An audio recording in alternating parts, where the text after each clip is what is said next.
So, hello everyone and welcome back to Factorio. Let's click resume and then we can get back into it. So when we last left off, we were on Gleba and we need to be producing more seeds so that we can do all sorts of stuff. Also, we need to split some spoilage off of this nutrient belt. Just realized I forgot to do that last time. So we get that in, and then that just goes away like that. And we need a power pole. There we go. Power pole is placed, and any second now. There we go. So now we can filter the spoilage off of the nutrient line to feed these biochambers, and that should be all clear on that front. At least as a temporary fix, obviously. So then that all goes out, and that is that. Okay, so the thing that we need more than anything else is we need seeds. So because the reason we need seeds is because this whole system, we need to build more areas so that we can harvest more fruits. And in order to do that, we need more seeds to build the thingamabobs. So, with that said, what we need to do is just productivity bonus as much as possible. Also, looks like we broke the power grid. Yikes, how did that happen? Are we just being too efficient? Like, what's going on here? Assembly machines are taking the majority of the power. And so it's none of these, right? So these aren't assembly machines, so they won't be causing that. There's no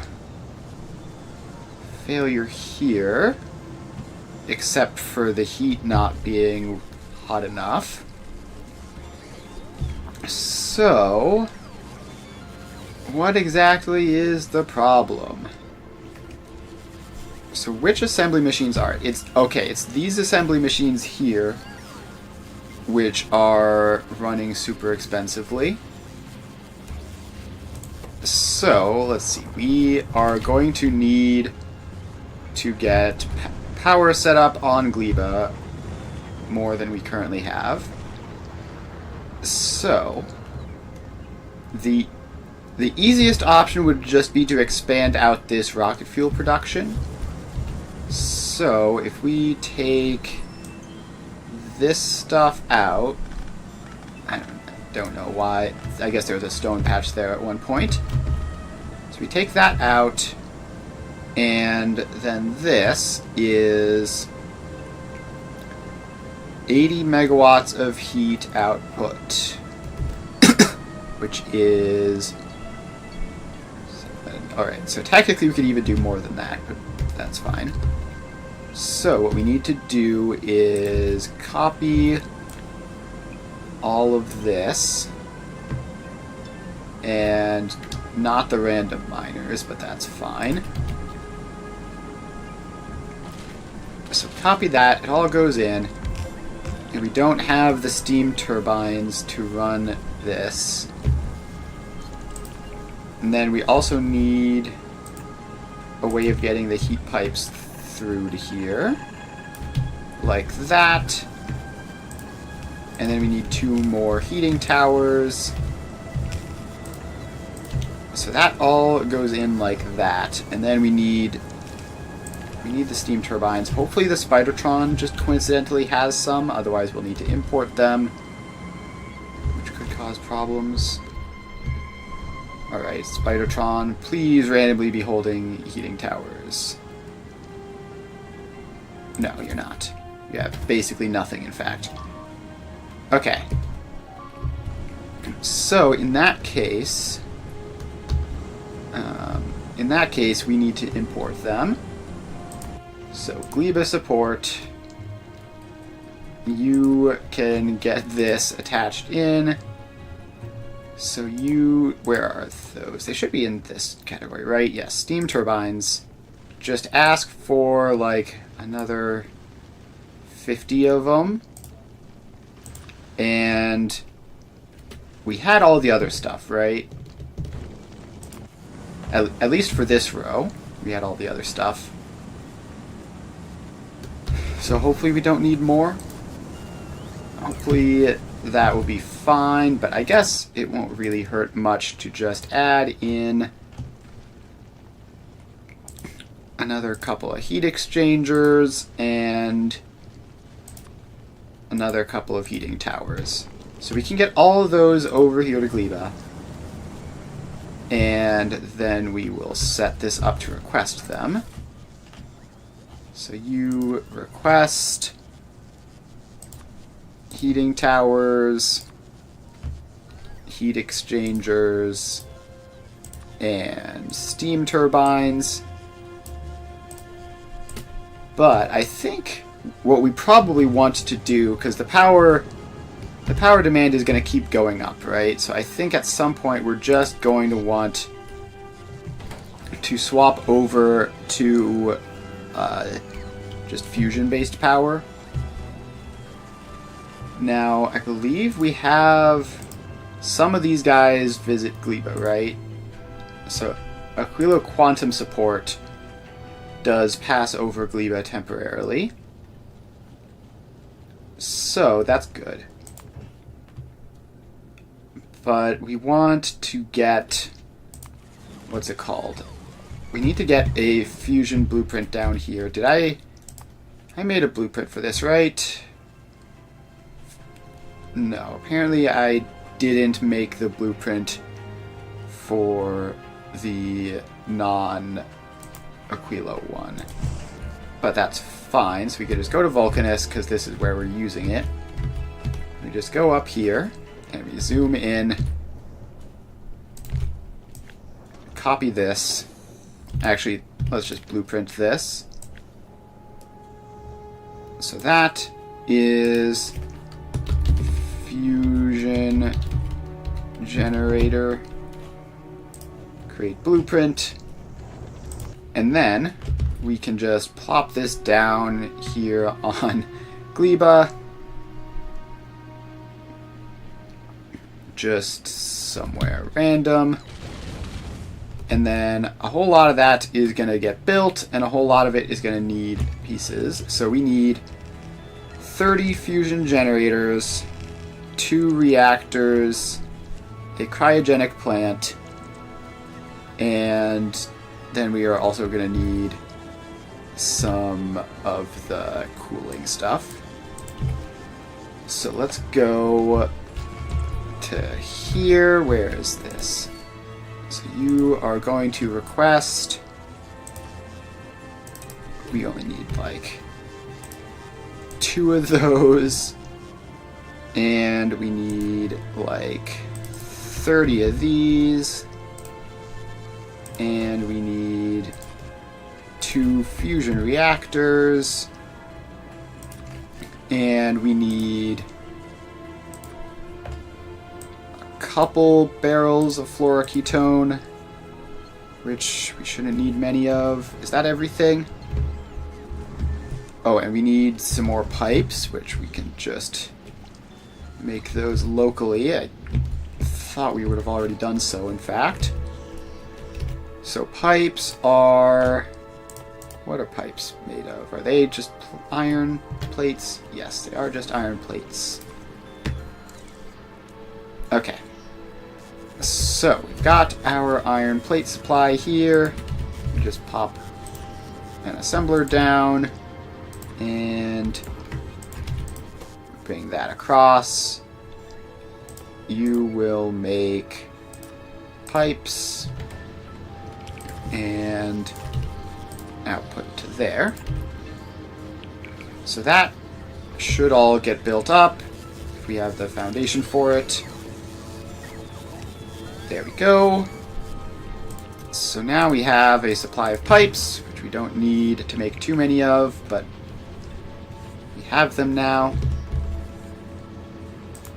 So did I set this to deliver those? Yes. So Quilo Quantum Support has fusion reactors and fusion generators and cryogenic plants. Oh, and fusion power cells. That's another thing I need to slap onto the request, obviously. So you get fusion power cells, just a bunch of them.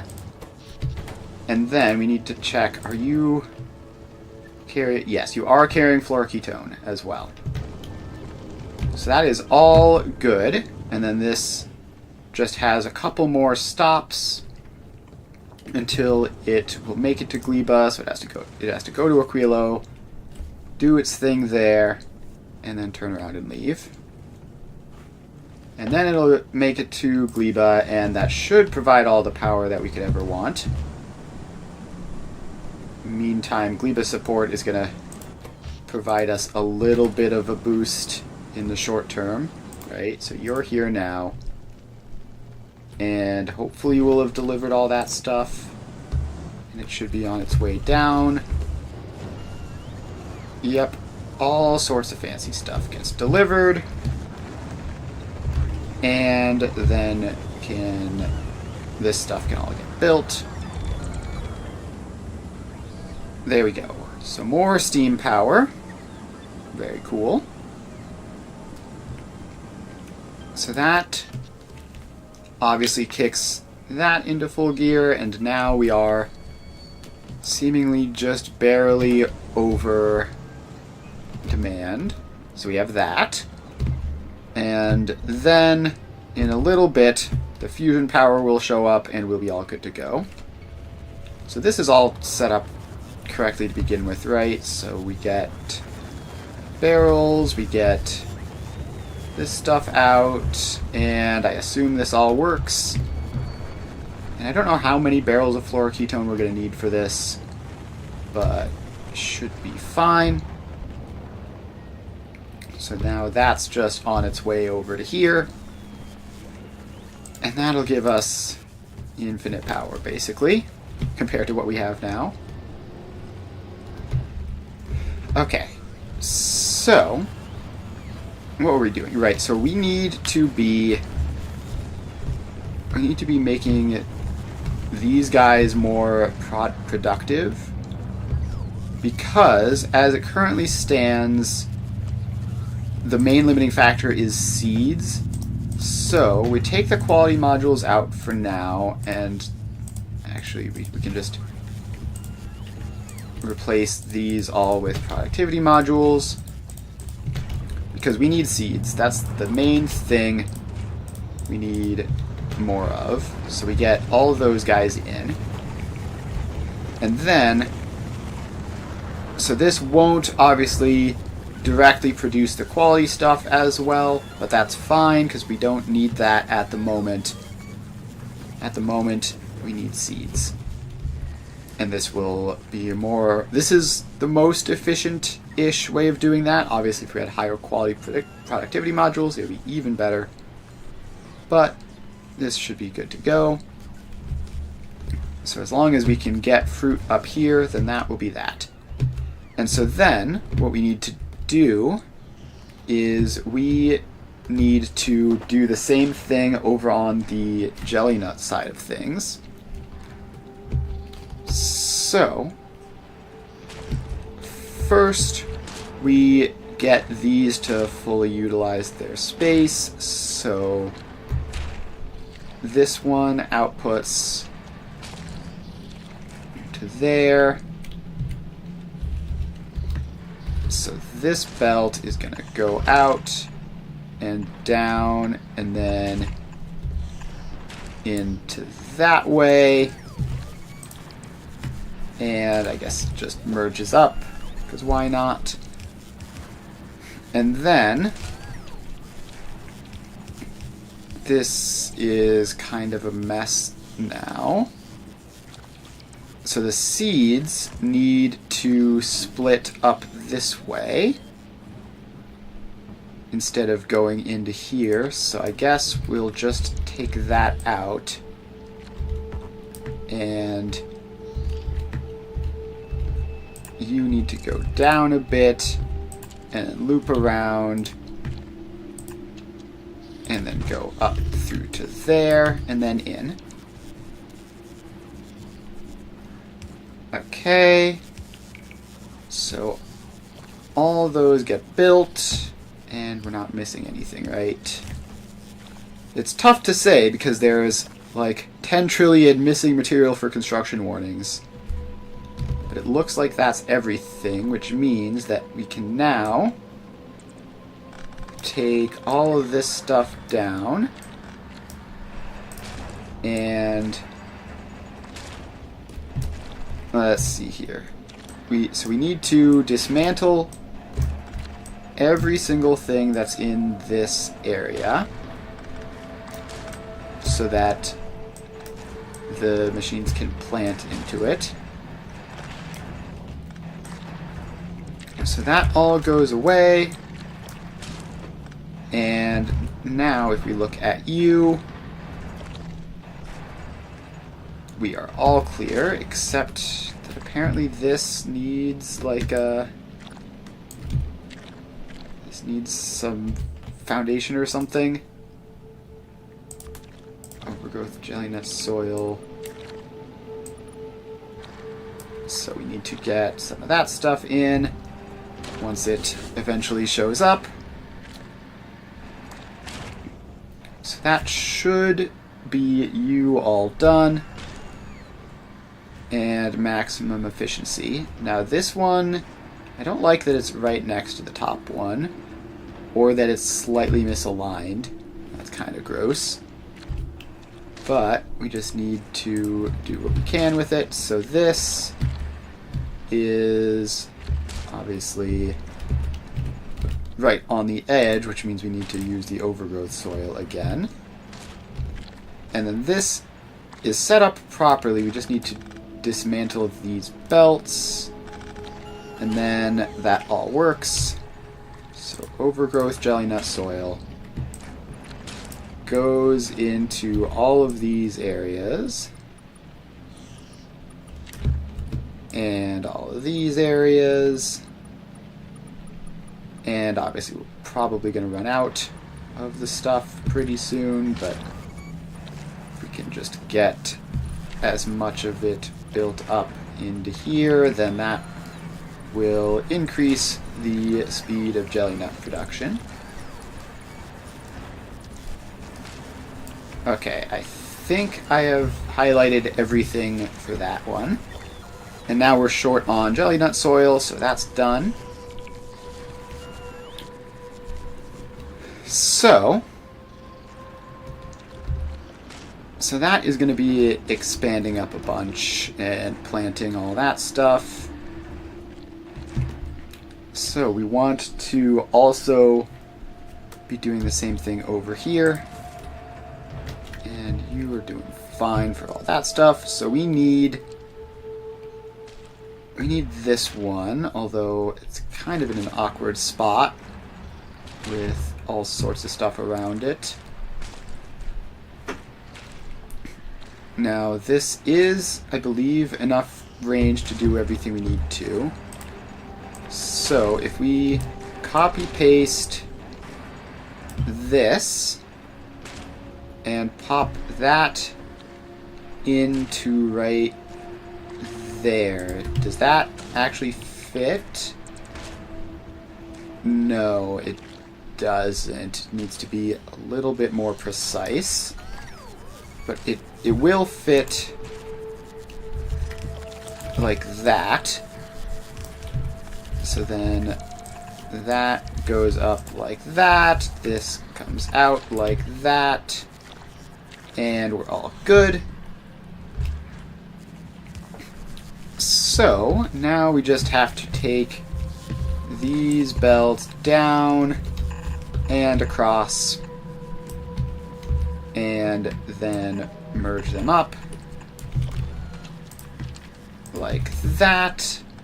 And then we take this one down and across a little bit more, and then merge it up. And now, once all this stuff gets built, and we get the agricultural tower in, then that will be all good to go as well. So let's figure out how to automatically craft an agricultural tower first. And did this ever actually show up to Gleba? It looks like it might have not. It looks like this, because it doesn't look like any of this stuff got delivered. So it should have shown up. Now our power is still good for now because of this. I really don't want to rely on that, so let's see. I guess for now we'll focus on getting the agricultural tower crafted, because that's sort of the next step. So that is steel plates, circuits, spoilage, and landfill. So we have steel plates here and circuits here. Can I find a spot where the two are right next to each other? No, I cannot. That's fine. Which one is there most of? There's more steel plates than circuits. So we are just going to pop you down right there. Take the steel plates directly. And then we can import the rest of this stuff. So you do an agricultural tower, so you need green circuits, spoilage, and landfill. Green circuits and spoilage and landfill. And then those output to a box where we only need like 2 stacks. Oh, these stack to like 20. Probably only need 1 stack. Okay, so that's all built. And we need a power pole. So let's see here. Power pole goes there. That half is already covered. And we should be good to go for that. To get the jelly nut production increased. So there we go. And that is now running. And there it is. Off that goes to get built. So now let's check here. Aquilo Quantum Support. You are set to unload, allow cargo unloading at Gleba, right? And you have all of the things. I set Gleba's port to request them, right? I remember doing that. Yes, I did that. So we should be all good, and I don't know why we aren't. I don't know why... it might have just not stopped long enough. So let's just add... and 30 seconds of time passed as well. Just give it some time to deploy stuff, and then it'll be back around in a little bit. It's gonna take a while to get there. Actually, you know what? Let's just have you skip the line, go out of order a little bit, and just go straight to Gleba so that we can get that set up more quickly. And then we've got all this going down here, and okay, so this RoboPort needs to be moved. And where do we need to put it? We need to put it somewhere out of the way, like down here. Okay, this we just barely avoided that. So yeah, we just need to put the RoboPort like down in this general vicinity. Hopefully that will be good enough. And I need the power lines to go along to there. And speaking of power lines, that power line needs to not go that way. That power line needs to go down out of the way. We don't have much space to place power lines in this whole area. Okay, did we not get this corner down here? Oh, is that just not... That's not in the right biome, technically? I guess we're, like, right on the edge or something? Who knows? So now this has its full setup. This is like almost good to go. It says not enough space in the output because that has wood in it, so we need to do that. And then I think some of these guys up here might be in the way, so let's just trim that down a little bit. And then we still need this setup to be functional. Okay, so over here is fine because this is in between the rows. And then we need this power line to go up to there to get them all powered up again. And this needs to be the one which requests rockets, so that if we get attacked by pentapods, we have some defenses to ward them off. And then we need that random laser turret to be fed as well. Okay, so then that has just random other junk in the output again. Does tend to like doing that while it gets set up. Alright, so then what we should do is just get as much of this filled in as possible with the base level soil. This is mostly within the jelly nut patch area, so we can do a whole lot of this with just this soil, and then we'll have to do another pass with the overgrowth soil to get the rest of it.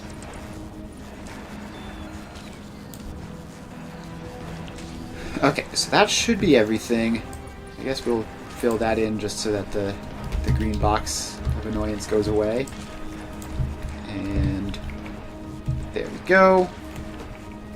So now you're all set up on that front, and we just need to fill in.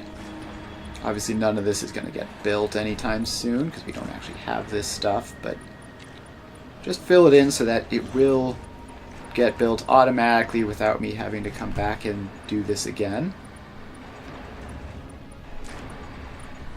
So this all goes out, and there we are. And this is apparently just the very edge of the the biome again. So that is that. And that's the best that we can do. So we are 207 overgrowth jelly nut soil short of what we need here on Gleba. And we also need to come up with some way of using all this. So we need to make our jelly nut processing line as well. Okay, so these are now like sort of low on nutrients, and we also need to expand this up a bunch, and we need to give it more nutrients. So what we can do is get a biochamber out here temporarily, maybe even not temporarily, maybe even permanently, I don't know.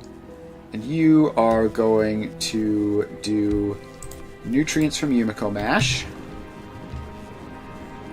and you will be taking from, actually you need to be taking from this belt so that you get there first, so you need to be a little bit closer.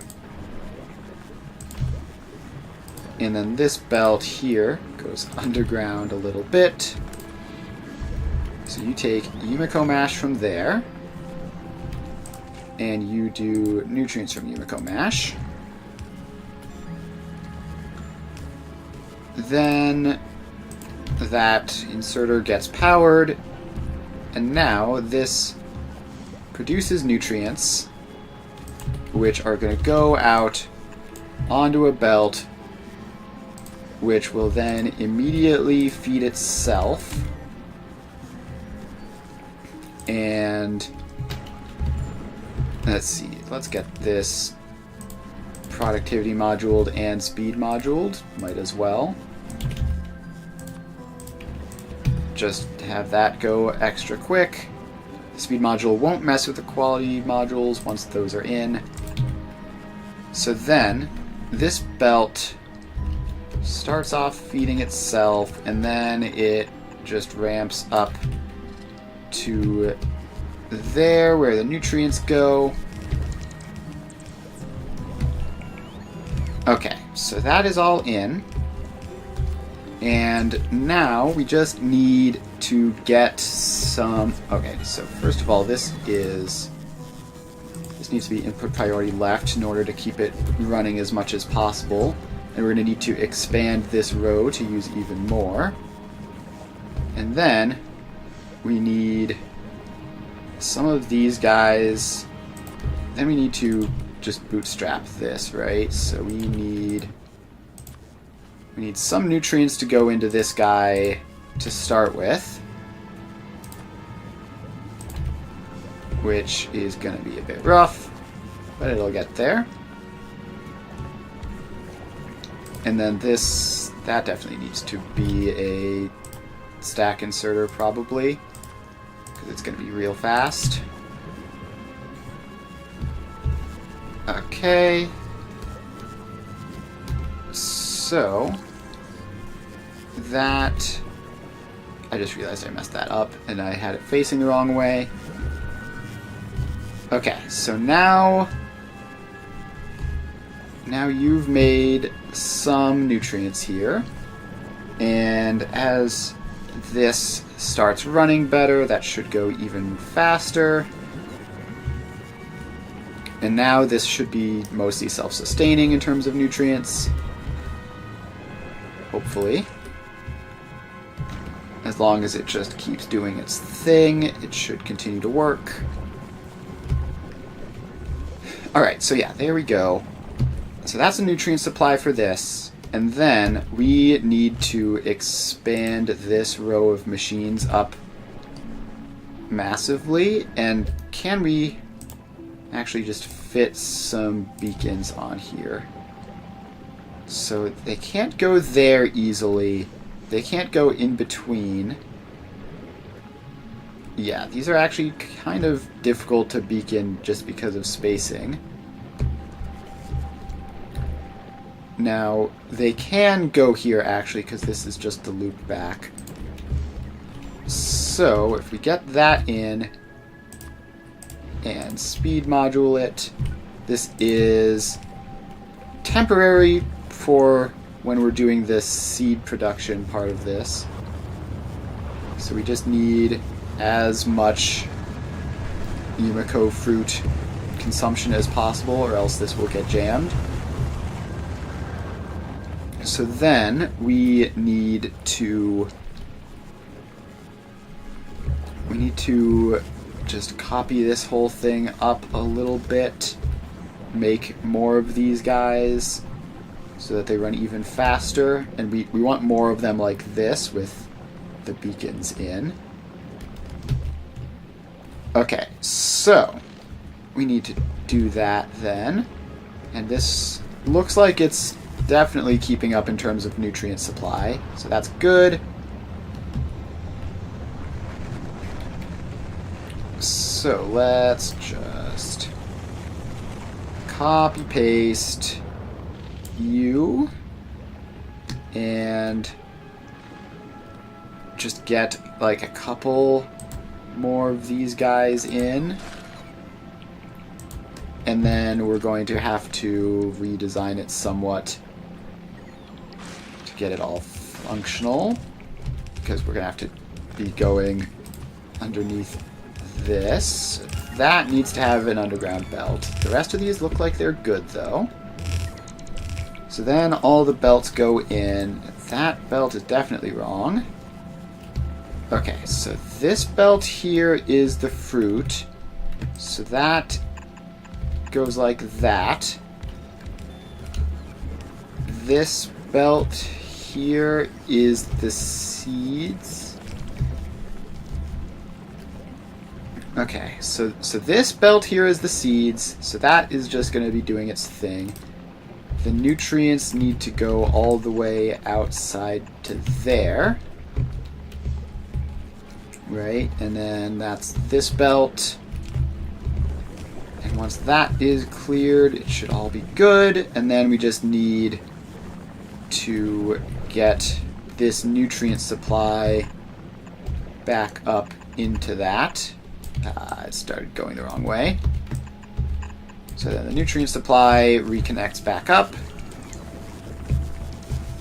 And there we go.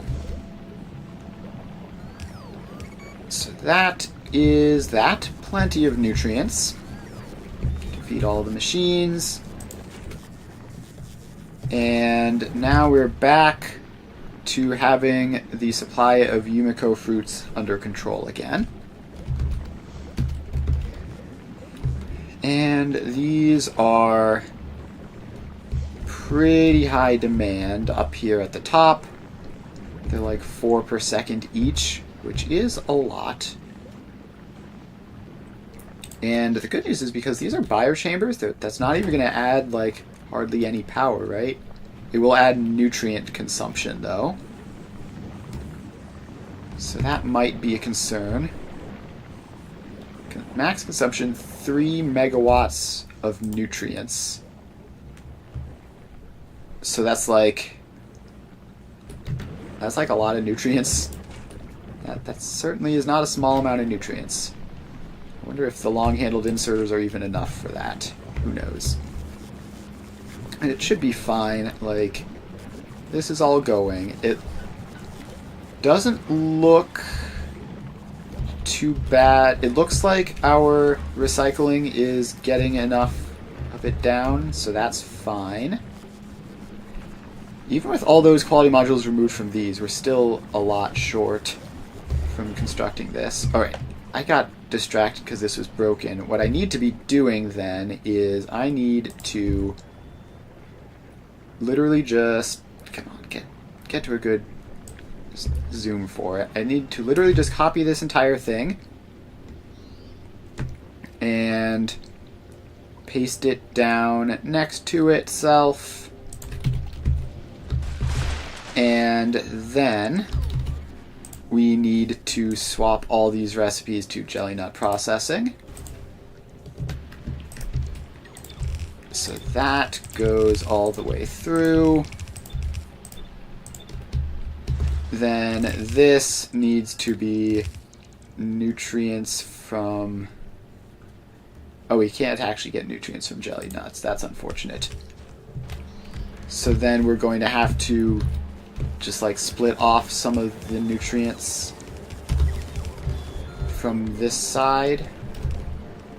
And we also need to make sure that this... Alright, so that just goes back to there then.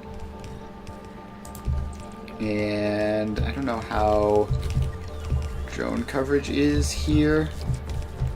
Apparently this whole thing isn't connected up properly yet.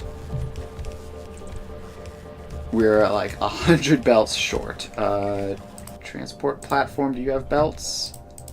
Yes, you do. Let's deliver those. Other than that, you're good. Oh, and the fusion reactor got built. So that's nice.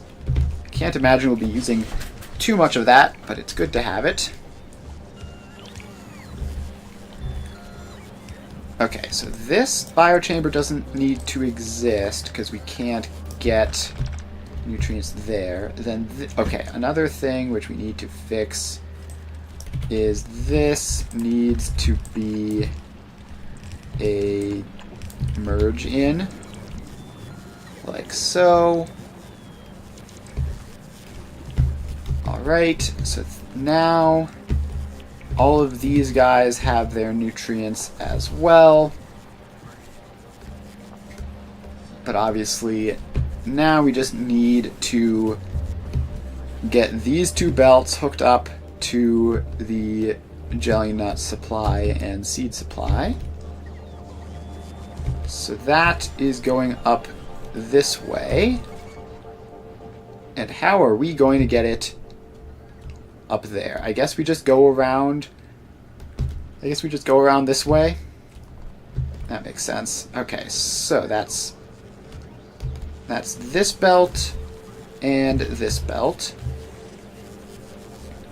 So we need to get both of those out. Let's do that like somewhere where we have some space, like down here. So that is going to be going out like that, and that's going to be going out like that. And then these need to cross over this way. And this one we're going to need to underground pipe some stuff so that this can go down that way. And then that stopped going backwards like that. Okay, so now we have those going around this way. We can just sort of bring them up around through this more open area over here, past this cliff, and then that will be that. So let's just start with you, and we might need more belts for this. So that goes all the way up here, and I actually don't like it going quite that close to this production. So let's have it go around, and transport platform. You got some stuff, so you can drop that off and then go back.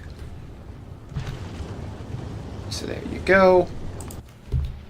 So high chance we're going to need more belts out of this soon.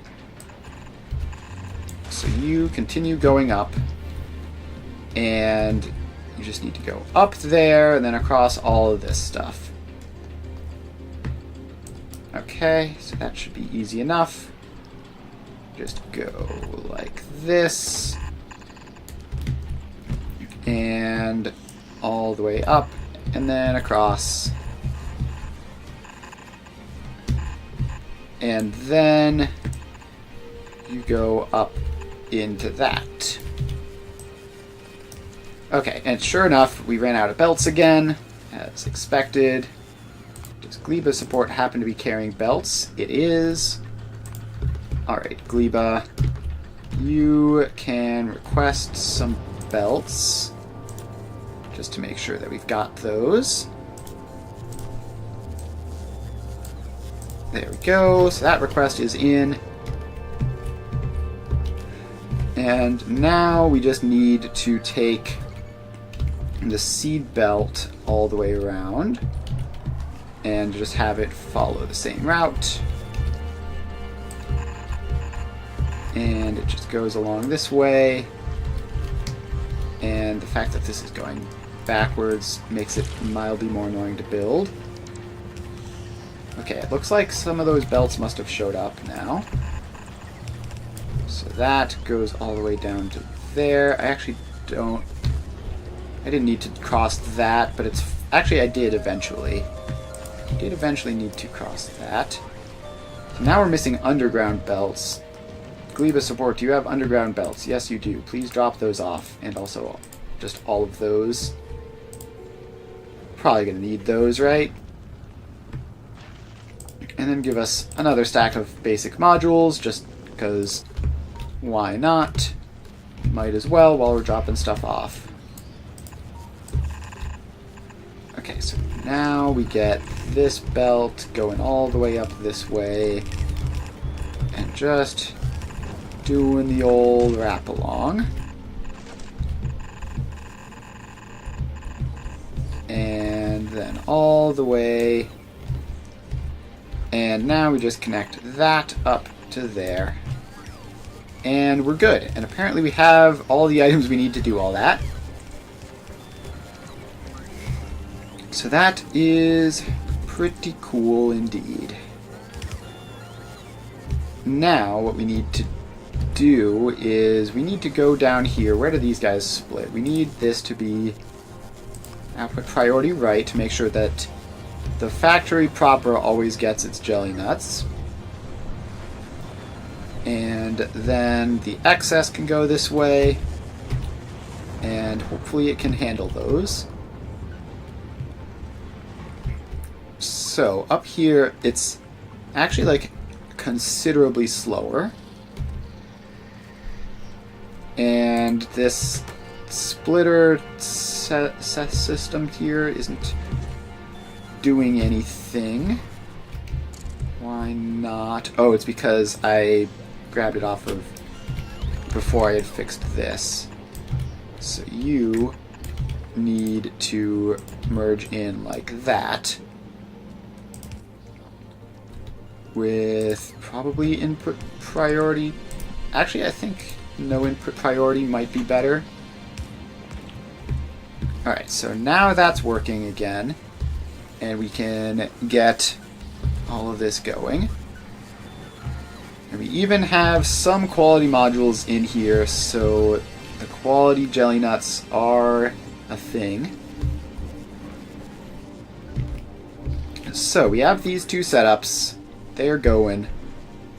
And once we get all this excess spoilage out of here, then we will hopefully be fully functional. So the jelly nut processing is 3.79, so it's the same speed, but it produces twice as much, which is potentially an issue. So it means that we're going to need... Yeah, so these guys down here aren't able to output as much. Now, we could make these stack inserters only and just give up on having the biochamber step be quality moduled. So that would be more efficient. So let's do that. And then we're going to need to manually clear some spoilage out. And actually, what we should do is just have... Oh, I did that wrong. If we just have the... Oh, and this needs to be filtered, right? So you need... Did I do that filtering here? No, I didn't. I just apparently got lucky. Okay, so we need these to be filtered jelly only. And we just scroll those all the way up. So now that is what it is. And then now we can put these in to be filtered spoilage only. And so that should still automatically get rid of any spoilage which crops up, but it won't put a huge amount of low stack items into things. Hopefully this works. So that is all good. And we might just need to use both sides of this belt all the same. That might be necessary. So we're mostly able to keep up with that. This loop needs to loop back. That's important. Did this get broken as well? Yes, it did. Not that it had much of an impact, but it was something. So now that can go. And this isn't getting enough Yumiko mash, which is not good. So that's probably because this is just running off of a relatively small quantity of the stuff. Okay, so this is like basically, if it's even possible to get this up and running at its current rate, which let's add another couple of recyclers in, and we should just copy and paste this whole row just so that we get it. So we add another couple of recyclers in, and if this current setup is even possible, and your seed... Oh, I see. These are filtered for the wrong seeds.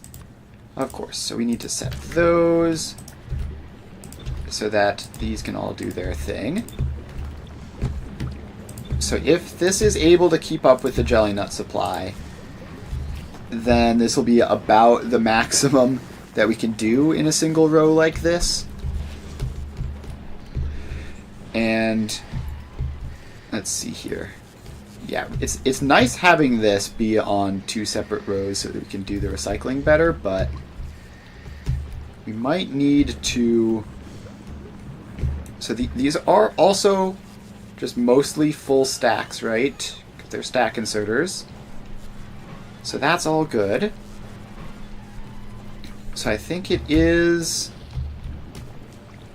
just a problem of there being too much of this on one belt. We can make it a little bit better with turbo belts, but that still doesn't help all that much. We can also make it a little bit better so the higher up these recyclers go, like the faster we take things off the belts for these ones down here, in theory. Although, actually no, because of the way these loop around, it doesn't work like that at all. Never mind. Ignore me. Okay. But if we were to just pop some recyclers onto there, it would work that way. We finished plastic bar productivity. That's cool. Let's do low density structure productivity. That's always nice to have. And we're going to have to squeeze some extra power poles in. So now we're getting more of these recyclers running. This is kind of a scuffed way of doing this. Let's get a power pole in there just to get that RoboPort charged up, I guess. And this seems to all be mostly going fine.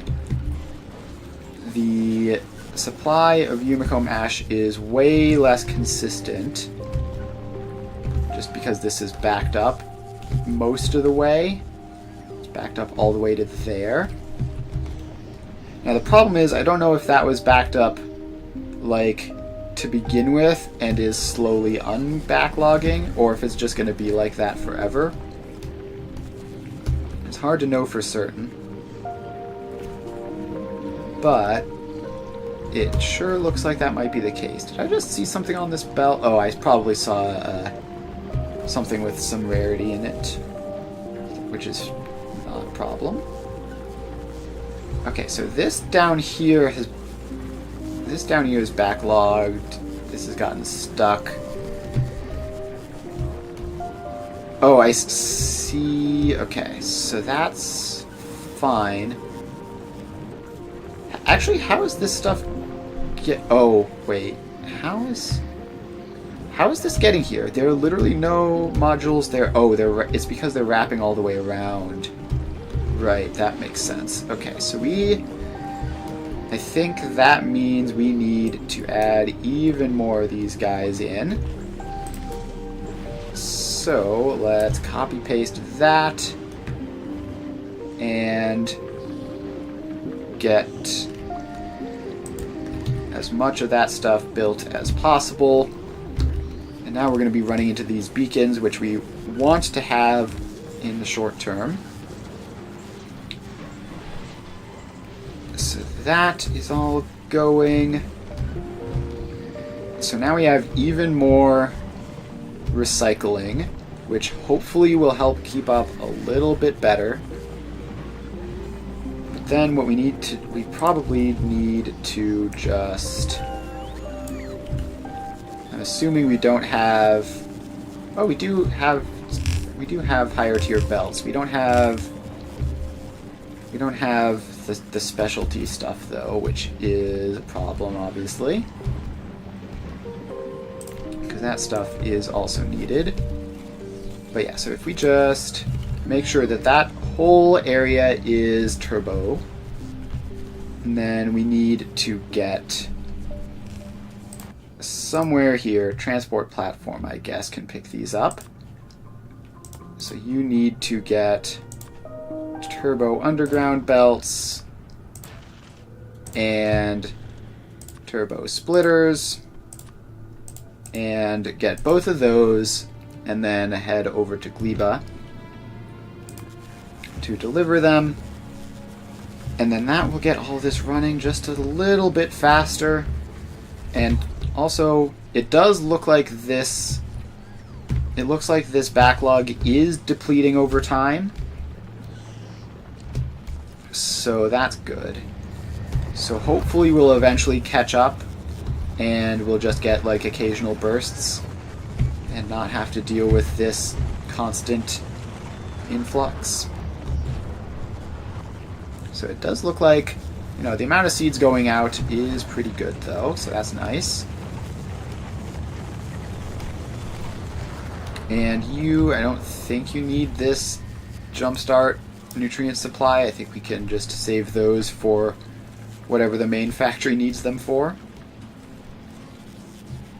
Okay, so transport platform. At this point, you've got all those, and now you can head up to Gleba. And that's all doing its thing. A lot of these recyclers are also full now.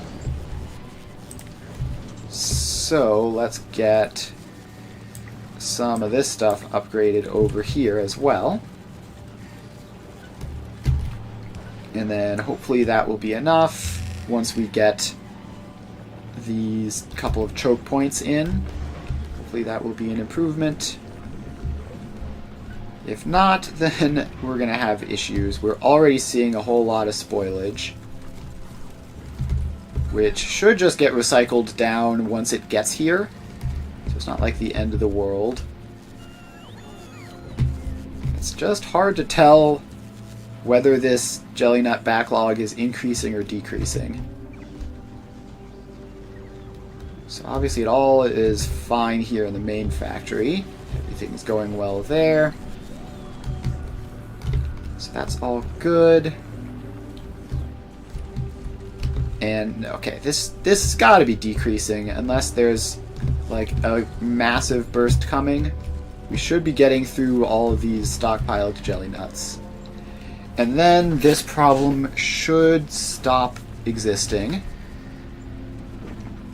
I haven't seen like any progress on the landfill stuff, the soil, which I guess we need to rebuild stockpiles a ton before we'll get to that point. So maybe that's not too surprising. Okay, so soon this input jelly nut belt is not going to be a full belt, and then we will be freed from this nightmare. And then all of the rest of this stuff can go back to normal. So that is good. So yeah, now they're starting to... Now basically we're not getting many more jelly nuts through here, right? Like, none of this entire thing is going anywhere because they're all going to the main factory at the moment. So that should be recovering a lot now. So every jelly nut we take off the belt is a jelly nut which we don't have to deal with in the future. And fortunately they last quite a while, so we don't have to worry about... Well, we probably, at least, don't have to worry about these spoiling and losing us seeds, which would be a shame. Okay. Gleba. Okay, transport platform is on its way here. So that should be good, and let's just get you set up to request those so that they get automatically delivered once that arrives. There we go. And now this is all going. Alright.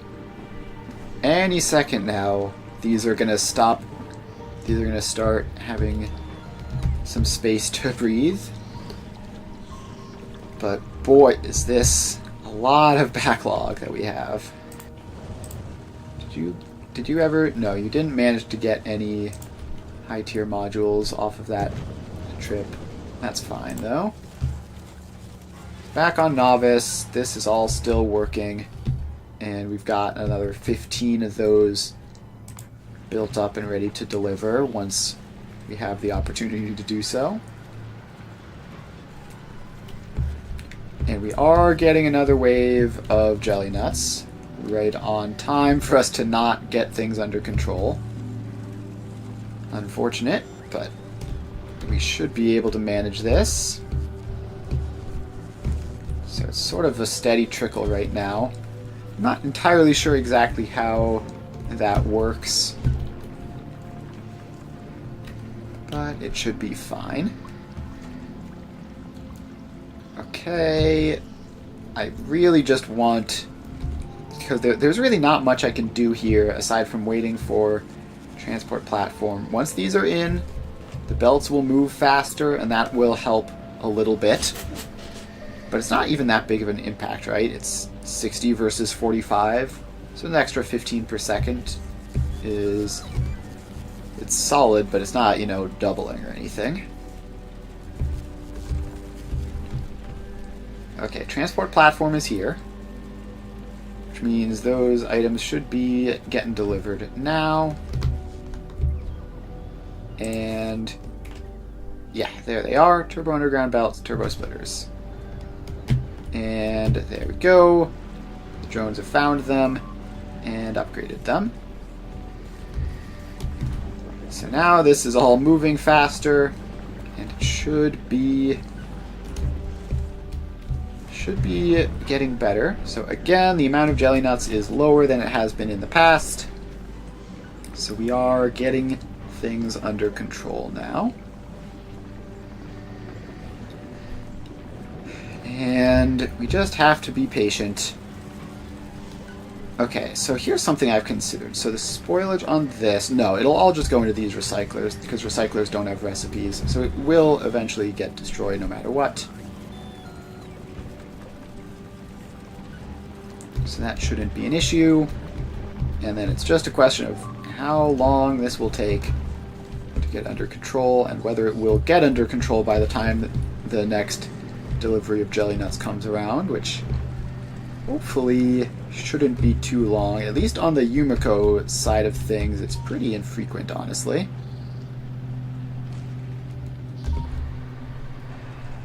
So yeah, that one is just waiting for plants to grow. These ones are harvesting. Okay, wait, you're messed up, actually. What happened here? Somehow there's spoilage in this underground belt. Somehow the seeds don't spoil, so I'm not sure how that happened. So we just need to dismantle that and rebuild it, I guess. So we do that, and then that agri tower will be back up and running. And this one is having the same problem. I don't know how spoilable items got onto these belts at all, because it should just be seeds. Did the same thing happen here? It's hard to tell because there's a plant there. But I'm going to say probably not, because it's got a whole bunch of seeds in its inventory. If not, I guess we'll figure out eventually. Okay, so now that should increase the Yumiko ash supply. And now the jelly is... I managed to miss the dramatic moment where things got under control, but now it's all fine. So that is that. Now, I guess because somehow spoilage got into here. Did it get down here as well? No, it did not. All of these guys just have seeds on them. Very nice. Alright, so that's that. And we just need this to run a bit. And the more it runs, the more spare seeds we'll get. Oh, I think we just made... Yeah, we're actually making Yumiko soil now. So that's cool.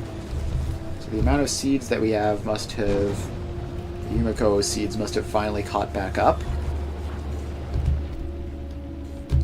And let's see, we see this goes all the way to here. So this is supposed to input them when we have 200 items. Then... So yeah, if we have 200 items in here, then this activates. And if it activates, then we put them into here. But then if there's more than 400, we destroy them. So I don't actually know how we managed to get Yumiko seeds here. We definitely don't have more than 200. Is there some other passive provider chests somewhere around here that I'm not seeing?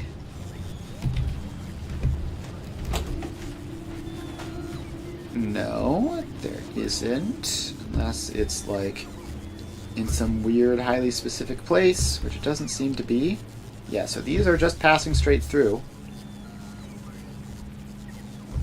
Maybe there was some sort of weird burst that happened. Who knows?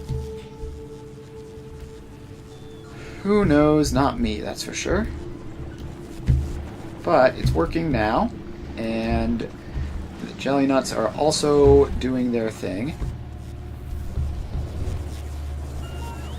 So that's all good.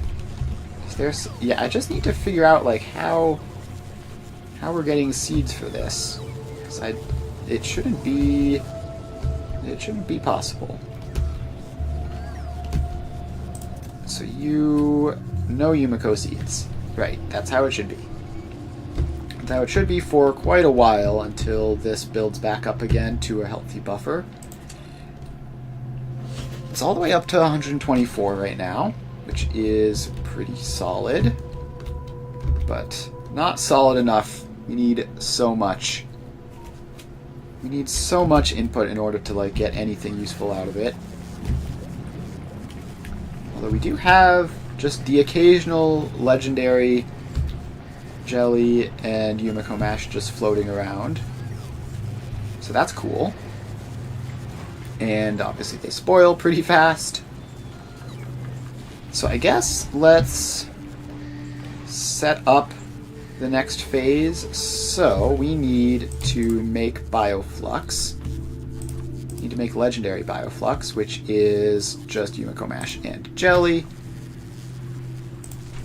And actually, wait, did I see how many of this? Is 15 and 12 to make 4? That's so many. We're gonna need so much in order to get anything with that. And what we have currently is not enough. So let's send transport platform back to Novice. And let's see, Gleba support doesn't have anything interesting. Gleba stone is just doing its stone carrying job. Nothing interesting there. So yeah, we just need to get more legendary recyclers up if we wanted to do that. I still think that, I mean, you can clearly see that these aren't running anywhere near full capacity. So we need to prioritize our supplies of what's it called? Our supplies of seeds first, so having all these productivity modules is our top priority. And it looks like So it looks like this isn't producing enough nutrients. It's not getting enough Yumiko mash to provide nutrients to all this stuff, which could be a problem. So that might just be because this, I believe this one tower is the only one feeding these guys, as opposed to the other one where it's just got like an overflow on the entire Yumiko mash supply. So that might be it. That might be the problem, that there's just not enough Yumiko fruits coming in. And it also might just be because it's like relatively bursty. Okay, so let's see, if you get another speed module, then you'll be able to handle more at a time. And that might help, because we can see a whole lot of Yumiko mash just passing by it that's not doing anything. So we can convert that into nutrients faster, then we'll get more nutrients overall and be better off. And there we go. So yeah, now this is going a little bit faster, and that eventually we'll get Bioflux, and I believe Bioflux is just more efficient in terms of production. Let's see here. So we get the biochamber just to see the ratios. So nutrients from Yumiko mash is 4 Yumiko mash to 6 nutrients. It's 5 Bioflux to 40 nutrients. Now, Bioflux is like 4 Yumiko mash each, but it's 50% productivity, so yeah, it's definitely way more efficient to do it that way. So I guess we should probably figure that out now. So we just need to get some of this just regular jelly over to here. Just enough to make Bioflux. And then turn the Bioflux into nutrients. So let's see, how do we do that? If we take some of it just off of like here in the intermediate, this is all kind of complicated. Let's see, if we just, I don't know how much, like, obviously these two need to be, we need to have both of these, so it makes sense to just copy paste them together. Just don't know how exactly that's going to work, because we want this ultimately to all be like scalable just by copy and pasting these chunks. And obviously we need all the jelly nut seeds and everything for that in order to keep up with the demand for even more of these than we currently have. But that is the ultimate goal, so we need to design things with that in mind. So it should be fine for these to just produce the nutrients for themselves, and this looks like it is getting enough. And the way the beacons are set up isn't interfering with the biochambers, so that should be fine once we swap these over to having some quality modules in them. So that should all be good. Just realized we should also check spore cloud stuff, because we've been expanding a bit. Ooh, there is a couple of guys in here. Do I even have artillery? I don't think I do. I think it's just the Spidertron for fighting those like proactively, and then obviously we've got some defenses here, which should be helpful to have. So how are the seeds storage going? So these are up to 171, which means we should be able to start producing excess seeds pretty soon to start scaling up. Because we need to get up to 200 on those belts before that'll kick in. And then we have these, the jelly nut seeds. Do we not? Where do we collect the jelly nut seeds from? It's got to be somewhere. Okay, it's all the way up here. It's all the way up here, and we're completely cooked. There's just like actually nothing here. Also, I have that set to 1,000 for some reason. Yeah, no, let's have that be 200, but... Oh, and also, it's because of this, cutting that off is a big part of it. Right, so these need to connect down to this side of things, and let's just get some power lines down there. So what's happening is that when I put this splitter in, it cut this section off, so we're no longer getting an accurate view of how many items there's supposed to be on these belts. So we need to go down to there, read belt contents, hold, and then hopefully now that'll be better. Apparently not. Is there another? Oh, alright. This needs to be hold all belts. Right. So now this is showing 743, which is more than enough. So now we can start scaling up that stuff. So that's cool.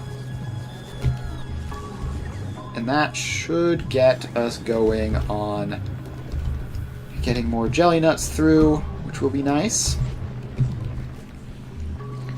And then what we want is we need to like control how many jelly nuts enter this.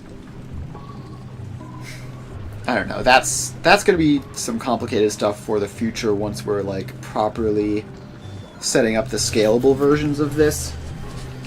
But we're going to want to have like, you know, how a specific number of jelly nuts per second enter here that we know that we can handle with this setup. And it's not going to be a full belt's worth, because we definitely can't handle a full belt's worth.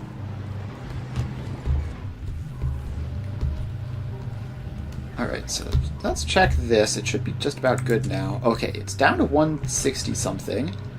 So either we've grabbed some and that's been what's depleting it, or we're just basically fine. And it's just oscillating a little bit. Right, how many of these have we made? We've made 2 jellies and 15 Yumiko mash, which altogether would be just barely enough to make 1 bioflux cycle if they were all available simultaneously, which they're definitely not. So that's rough. And obviously that's not a huge priority right now, but might as well keep shuffling the modules over just to be sure, because at some point we're going to need all these. So we have currently a request for 50 modules, and we're going to have to increase that once we put these guys back in to having quality modules instead of productivity modules once the seeds aren't an issue. And I don't actually know if this is the right number of recyclers that we need. I'm going to have to figure that out as well. Alright. Jelly nut supply is real slow, unsurprisingly. But it should be increasing, right? So we have the overgrowth soil being crafted as we speak. And that obviously just needs to get some deliveries every so often. Oh, we actually have 12 legendary productivity modules. I guess we might as well use those, right? So which of these do I think needs the seeds more? I think probably Yumiko mash. So let's pop just like that. Just use those higher quality modules. So now you're up to won 50% instead of 90%, which is a pretty big deal. I wonder if actually we want those in the super fast ones and not the first ones. Because obviously the first ones get first dibs, so they're the most likely to run. But the super fast ones are unfortunately the ones all the way down at the back, which is not the most convenient thing in the world. Okay. So what I'm thinking is if we just like limit the inputs to an individual section with Mark 1 belts, then that should help make them relatively manageable chunks that we can scale up. So a Mark 1 belt is 15 items per second, which with these quality modules is a ton of these. Now with quality modules instead of productivity modules, it would be better, but that would still be a ton, so maybe not. Maybe we need to do some cursed belt slowing things if we want that to work. I've done that in Satisfactory constantly, but I don't really typically do it in Factorio. But like, if you split a belt in half and then loop one of the halves back, then you can slow down how fast that belt can transport items, basically, is the theory behind that. So we could do something like that, although with Gleba specifically, that seems like it'll just lead to spoilage. Maybe we can do like specific things with filters and specific items in there to do something better. I don't know. Just trying to think of how I want to do that, because ultimately what I want, once we're doing quality module stuff and not just seed production, is I want to be able to just like copy paste, boop, boop, boop, oh we need another one, copy paste a new one in, and just have like individual units which just work on their own independently as long as there's enough supply. So something like this is a start to that, but this is very big and clunky and has a lot of like moving parts that I don't like. So ideally it would be smaller. And the reason I'm talking about belt speed limiting is, as we saw with the jelly nuts earlier, if there's enough input on this belt, then it like kind of breaks catastrophically. And so we need to make sure there isn't too much input on the belt at any given time, which means slowing things down a lot.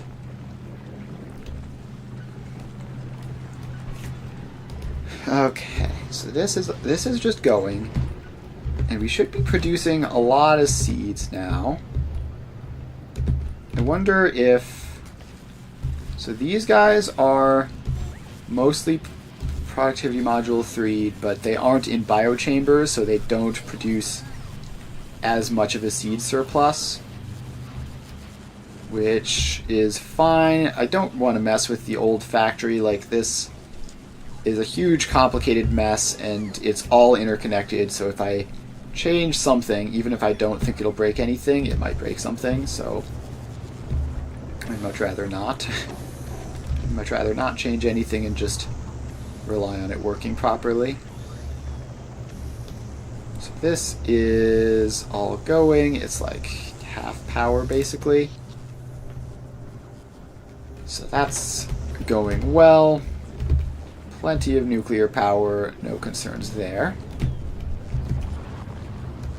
Now, how are the seeds going? Basically no progress since I last saw, but we are continuing to get some of this stuff upgraded. So that's still going. We've got basically no spare jelly nuts, and really not all that much spare spoilage, somewhat surprisingly. So the jelly nut supply will catch up over time. That's fine. I wish I'd stockpiled more seeds than this, than just like what the 400 or whatever that I have limited here. I wish I'd had like full boxes to the absolute maximum. That That would have been much more convenient. Also, can this... I think this needs just like a little bit more space like that. I don't think it's a huge deal or anything, but it might make the loading and unloading of the stone in particular a little bit faster, which would be quite nice to have.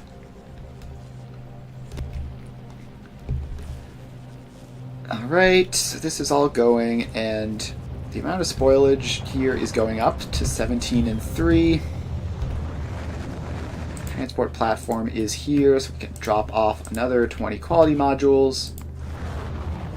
Just every little bit counts at this point. So there we go. So now this should go down to 30 quality modules missing. And that should be arriving any second now, right? Where is it? Oh, all the drones are busy with stone, probably. Yeah, we probably need to give more drone supply to this planet if we're going to be doing this whole stone thing. Transport platform. Do you have drones? No. Gleba support. Do you have drones? No. Okay. Transport platform. You can go back to Novice and pick up...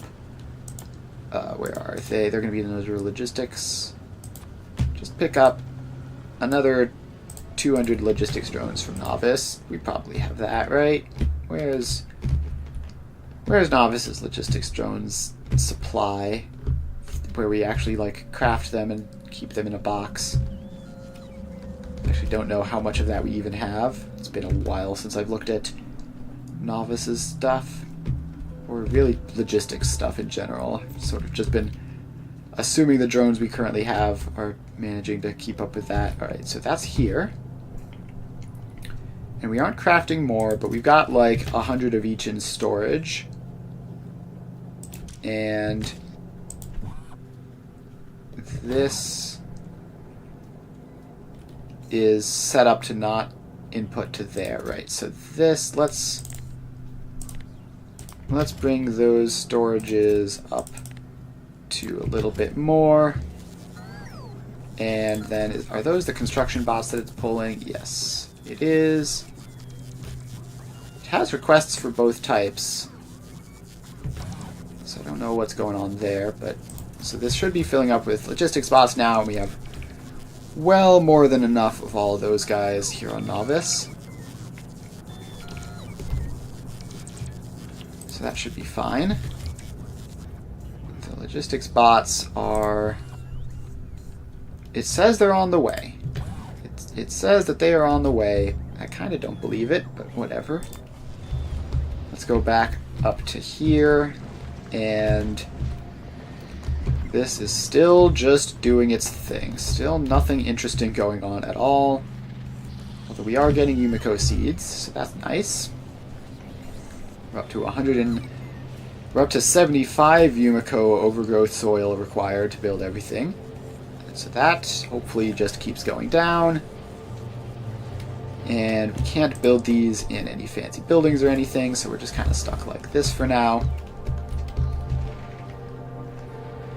And we are relying on, like, this one guy to do all of the Yumiko cycling for this setup up here. We really just need this to expand so much in order to get anything.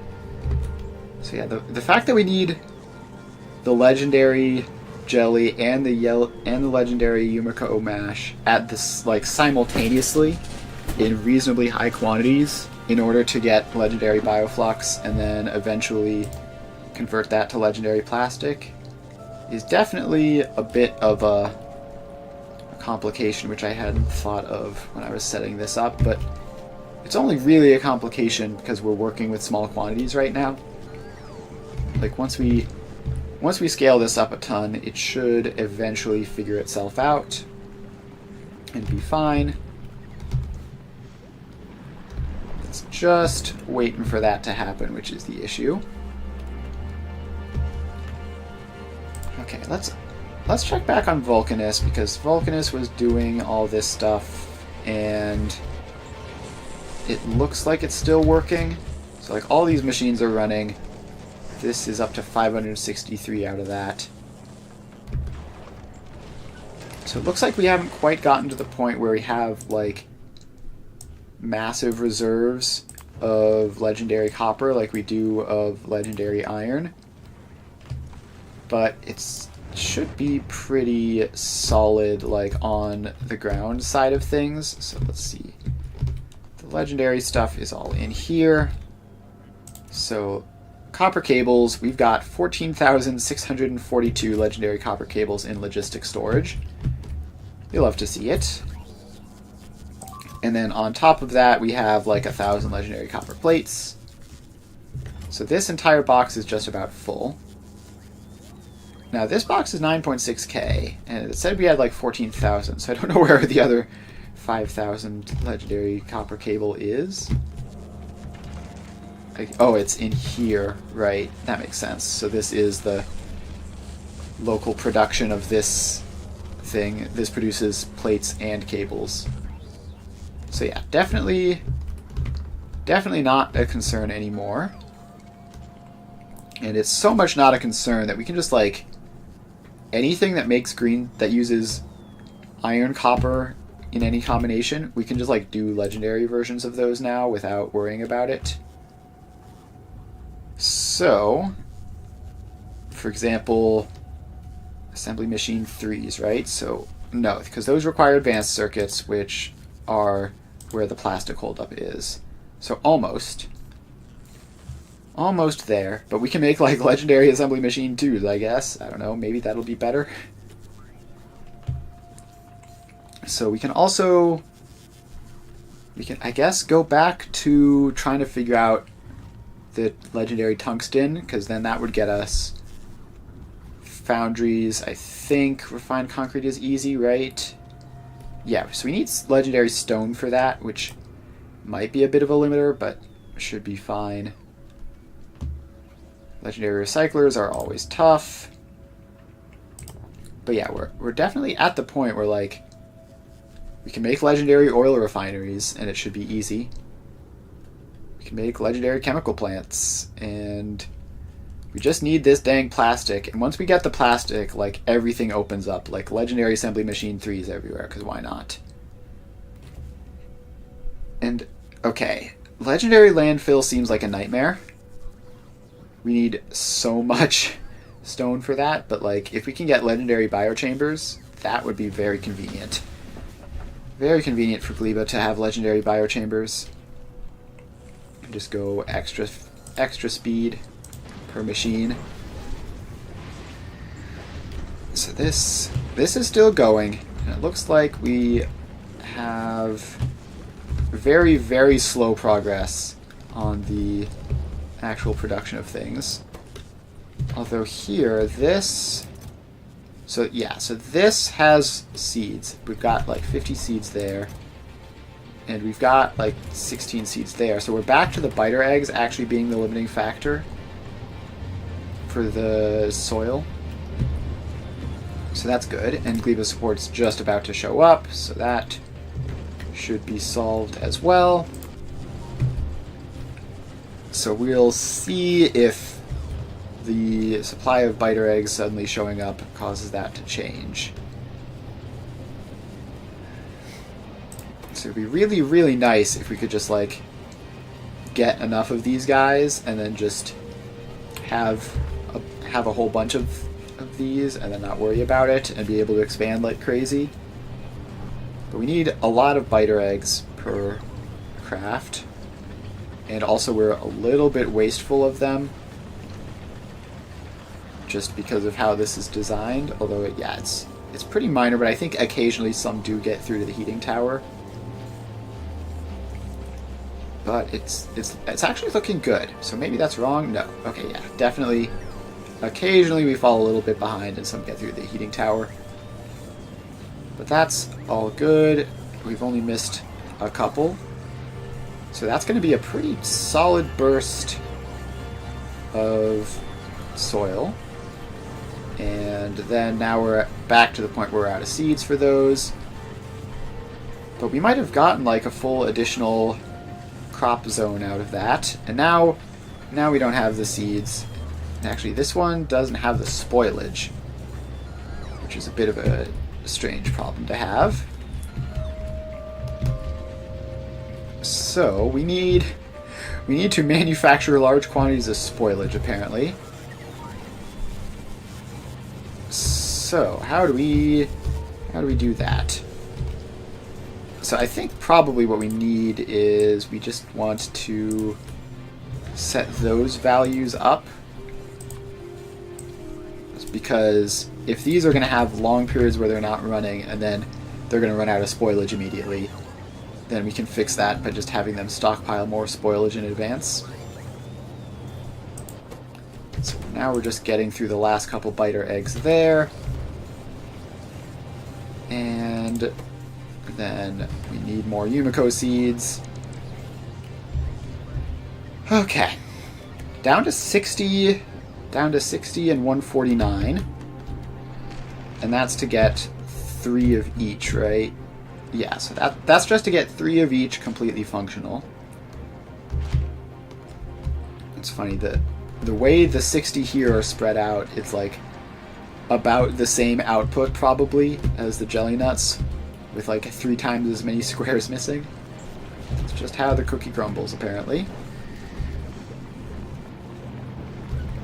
So now this goes through again, and it's all just looping about. So transport platform. I sent you back to get something, right? Just logistics bots. Yeah, I don't even know how urgent that is. You can just sit there on Novice for now and not worry about it. We'll bring the logistics bots along with our next trip. So then now we should be at the point where we're starting to... Yeah, so now we don't have biter eggs there. So this one is going to start to stockpile some excess spoilage. Because that is the one that it takes the most quickly. So it's the one in which the drones aren't going to be able to keep up with as well. But with this having plenty of seeds, like 50 here and another 30 some in storage, the Yumiko is kind of falling behind a bit, with absolutely no seeds to speak of. So it's actually going to be kind of close as to which one finishes first, potentially. How many seeds is this? It's like a bunch of seeds per craft. It's an insane amount of seeds per craft. Yeah, okay, so that's all good. This is still cycling. The jelly seems like it's actually at its limit again. Although it seems like it might be close. And then the Yumiko is just sort of chilling. It's mostly fine as well. Yeah, jelly actually looks fine. Okay, so that's all going. Now, it's very annoying that we kind of just have to like wait and just let this cook for a bit. I mean, there's basically nothing we can do to make it scale up faster at this point, right? Like, we just need the seeds to make the soil to make more seeds to make more soil. So it just sort of is what it is. So, I guess with that in mind, let's start designing the scalable version of this. So, we want this to be relatively compact and take everything as input. Take all the inputs, make the outputs, and then not have to worry about receiving too many. So we're going to need some sort of belt speed limiter in there. So let's start off with biochamber. You make... No, wait, no, not that. We just need to do Yumiko processing. And then we need another biochamber to make jelly nut processing. So these are 2 inputs each of the things that they take. And then, what else do we need? So we're going to need a recycler, which can take 16. Let's see, so these recyclers here would take 16. We're looking at these ones that don't have the thing. So they take 16 to 4. That one is also 16 to 4. So that's interesting. So the jelly nut production is twice as fast as the Yumiko production, but the recycling is the same speed. So that's weird.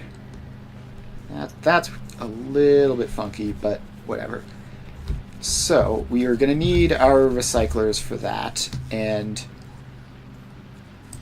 theoretically, if this is outputting, we need to get because the quality modules do make a difference. So if we get you in and we get you in the rest of them. So this is just to get the production speed right, and technically the productivity modules will change things a little bit, but if we get those in like that. Okay, I think we can take some of these out while they're sitting idle like this, because we just don't need that many. So that should let us get these in. And you can lose those requests. You can lose those. You can lose those. We're just trying to do design for this. The recycling side of this doesn't really matter at this point, aside from just destroying the excess so that it doesn't get in the way. And okay, so this is technically a bit of a relevant nerf to take those out, but it's fine. It's kind of a minor deal anyways. And we just need to see what these will look like with the proper legendary ones, because these will change their output rate slightly. Alright, so these are in with all their modules. So this is 9.79 items per second. If it's set up exactly right, this can take 12.8. So theoretically, like 2 of these would be enough, right? So it's a bit risky to have 2. I mean, theoretically you could do 1. That seems a bit much. Theoretically you could do like a 1-to-1 ratio and just like do direct insert from here to there.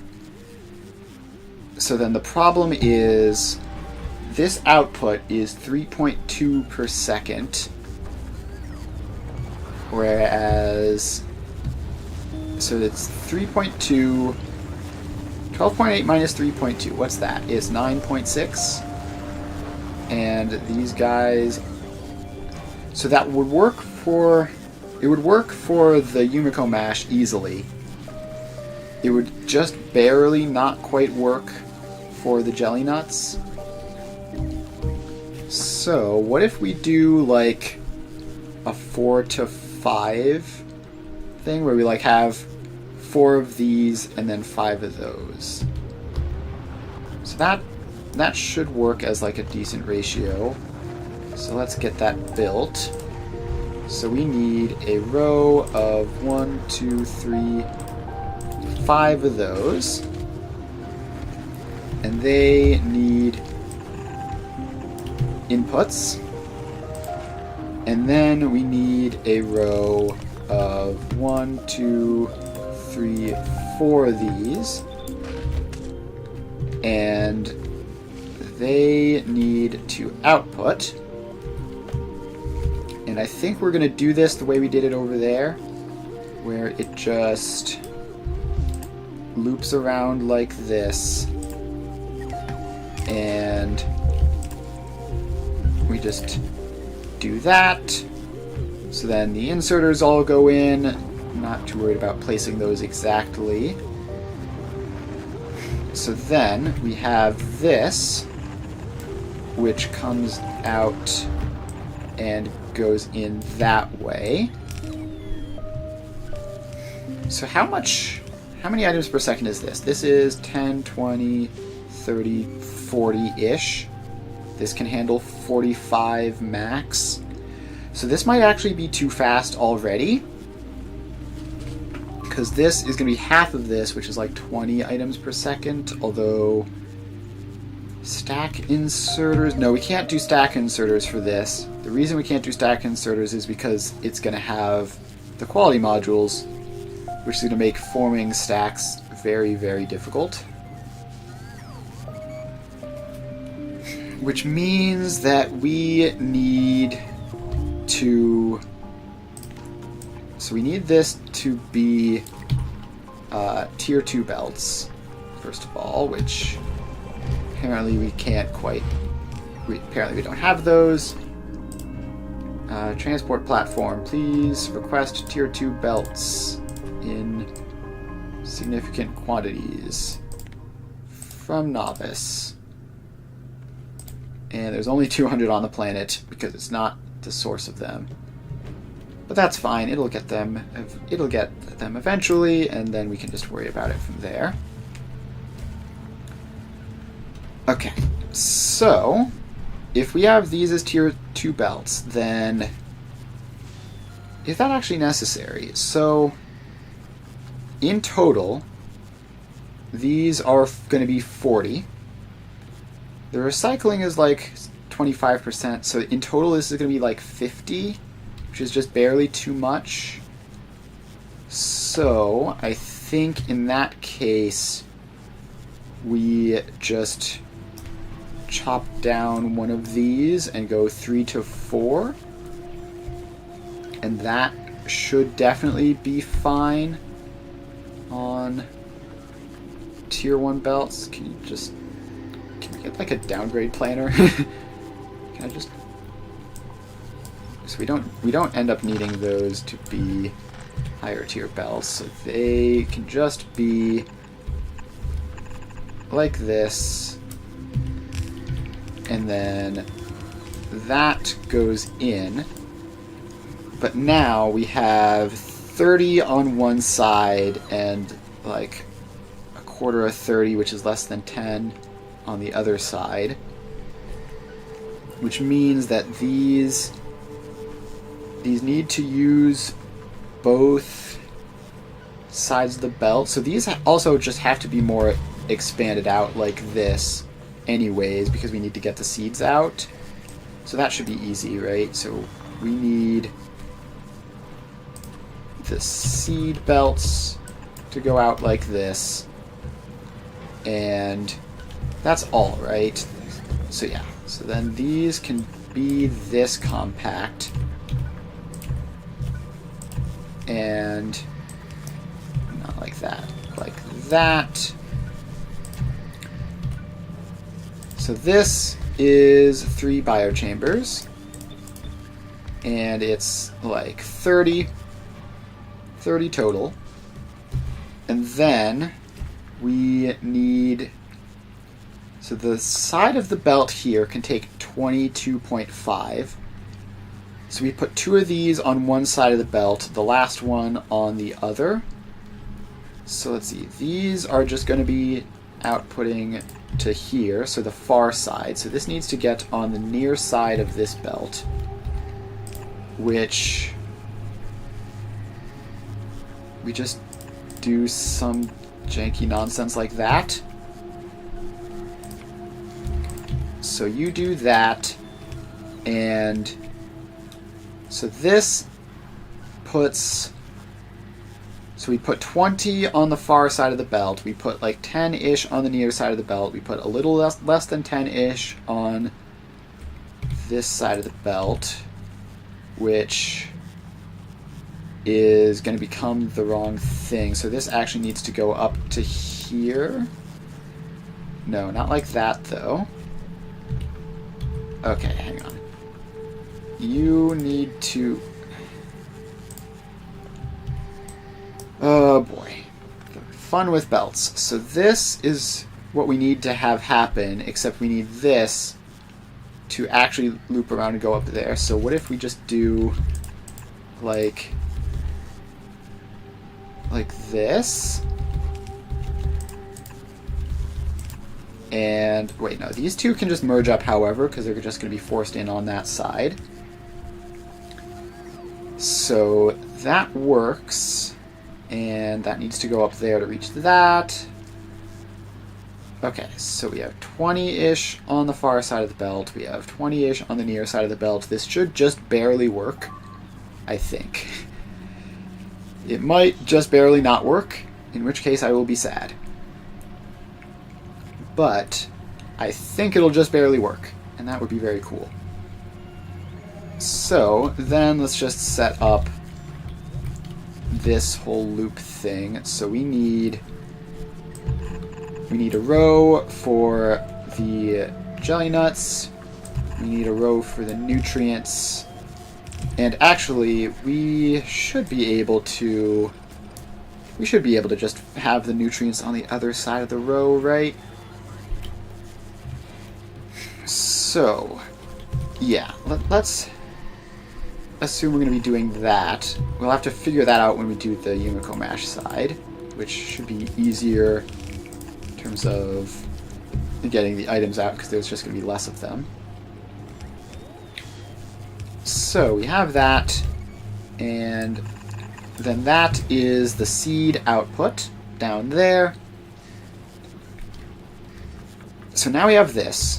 And this, assuming that we have nutrients and fruits going in on this belt, which we're going to need to set up, then this is good. Now, let's cut this, flip you horizontally, because we need to build the Yumiko Mash side of things out over this way, which I think will be easier. So we can have this sort of central in and output zone. Okay, so there's one other thing we need, is we need to get the spoilage out, and we need to... So we need to get the spoilage out, and we need to get the legendary quality stuff out. But for now, let's get you pasted like that. And we still somehow haven't managed to run out of anything interesting yet. So all of this gets built. And we're apparently waiting on a lot of foundation, but there we go. So this we set to be Yumiko processing, and that should be dramatically easier because it's only like what, 15-ish, slightly less than 15 Yumiko Mash total. So this should definitely work. And then one of these takes 12, so 3 of these should be enough, so we can probably shave that down. And then the thing we need to do is... Are we just going straight to Legendary Bioflux here? Is there any reason to save the 2 types of, like, raw fruits? So what else can we get? Oh yeah, there is. So we need Yumiko Mash to make bioplastic. And we can, I guess, make Legendary Rocket Fuel if we want to. But we need Yumiko Mash. We need more Yumiko Mash proportionally.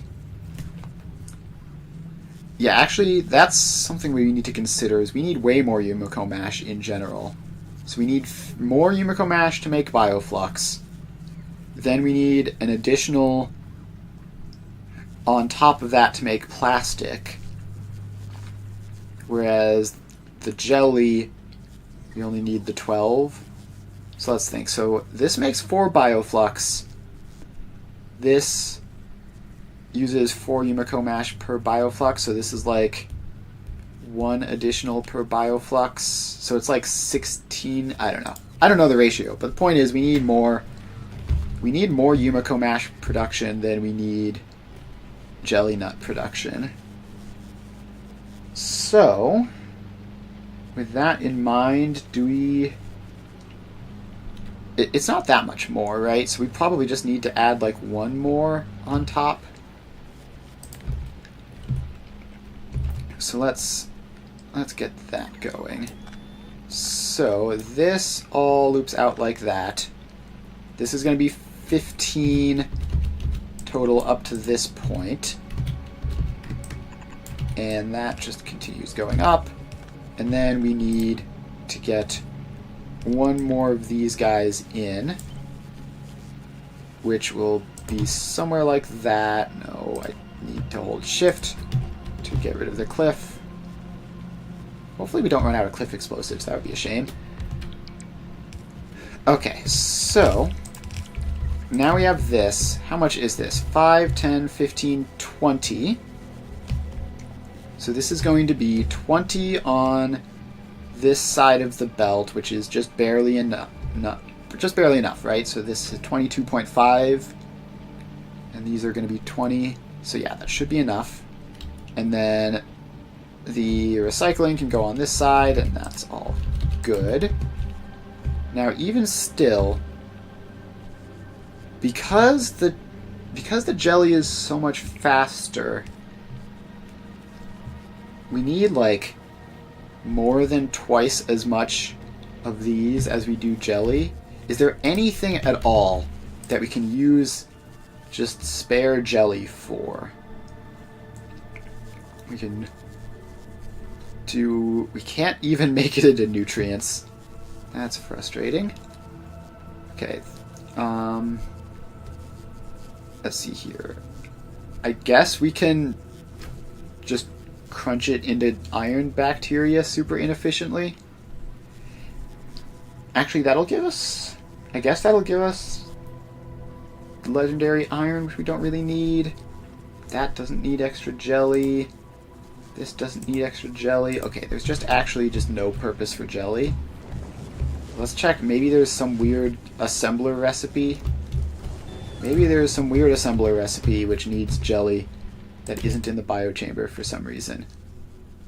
Sort of grasping at straws there, but no, it definitely doesn't exist. Unless it's like one of these guys. No, none of those guys need jelly. Okay, cool. So jelly is just kind of bad and useless. That's fine. So in that case, we just need to add even more Yumiko mash onto the system. So this is 5, 10, 15, 20. So that's like one side of the belt. And a quarter of that's going to be 5. So if we add like 2 more of these in, I think we'll have enough space if we do it like this. So let's see. So this is 5, 10, 15, 20. That's one side of the belt. Then we need this to wrap around and in. How do we do this? How do we get this on different sides of the belt? So this is going to be the far side. Oh, right. We need this to go underground a bit. And then this wraps out this. Both of these go out this way. That one goes out just a little bit. That one goes out even more. Okay, so now we get 20 on the far side of the belt, 10 on the near side of the belt. So that's 30, which is the maximum that we can handle. And then these are going to be doing how much each? 12 each? 12, 24, 36. Okay, so I think we probably do need a fourth here after all. So that is going to be like that. And then these outputs then will be 3, 6, 9, 12, 13-ish. Oh, it's going to be so close. Again, this is another one of these things where it's going to be like basically exact. Oh wait, no, it won't be. If we turn some of this into nutrients, no, but we don't want to do that because the Yumiko mash is still the limiting factor even after all this. So this is exactly twice the size of the jelly side. So if one of them works, then both of them will work. We might need to control it. So obviously, if we can control it precisely based on the speeds of the input, how many jelly nuts show up here, then we don't need to worry about it. So let's just make sure that all these get connected up properly. So we have the seeds going out. We've got whatever this belt is. Yeah, well, actually, what is that belt? We need labels for these things. So we need one belt going in. We need one belt going in for the fruit. And it will also be carrying the nutrients on it, probably. Then we need one belt going out for... What was that belt going out for? For the seeds? No, because these belts are the ones going out for the seeds. These are... Oh, these are probably just loops. So that needs to... Okay, wait. It actually needs to go into a splitter, right? Let's see, figure out the spacing of that. So we're going to have two things on this belt, meaning that we need to respect the sides of this belt at all times. So there's always fruit on one side, nutrients on the other. So that loops around. Then this is the input. So this is the input, and it just goes through. And then it should be safe to just loop around up here. And that is that. And then we need to do the same thing over here. So let's just see if we just copy paste that entire setup and flip it horizontally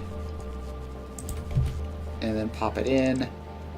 Then why does that not... Oh, it's because that... Yes.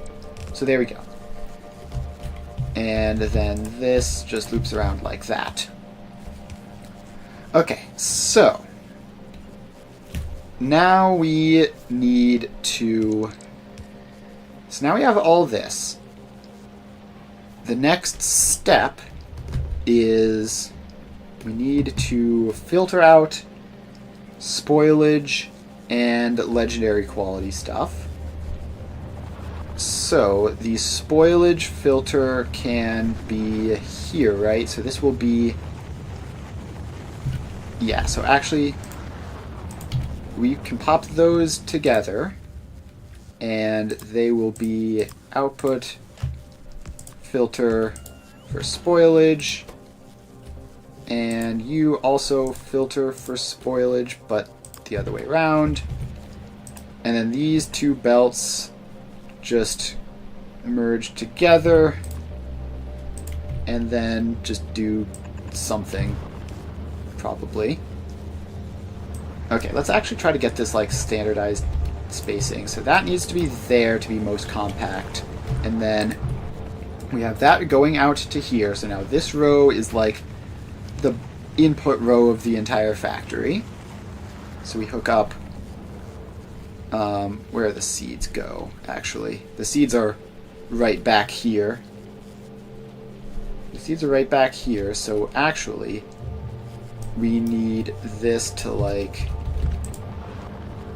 just get out of the way a little bit. So that's going to be a little bit asymmetrical, which is fine, obviously. This whole thing isn't going to be perfectly symmetrical. Alright, so the seeds go out on these belts. The fruits go in on these belts. The spoilage goes out on this belt. So the next thing we need to worry about is the nutrients.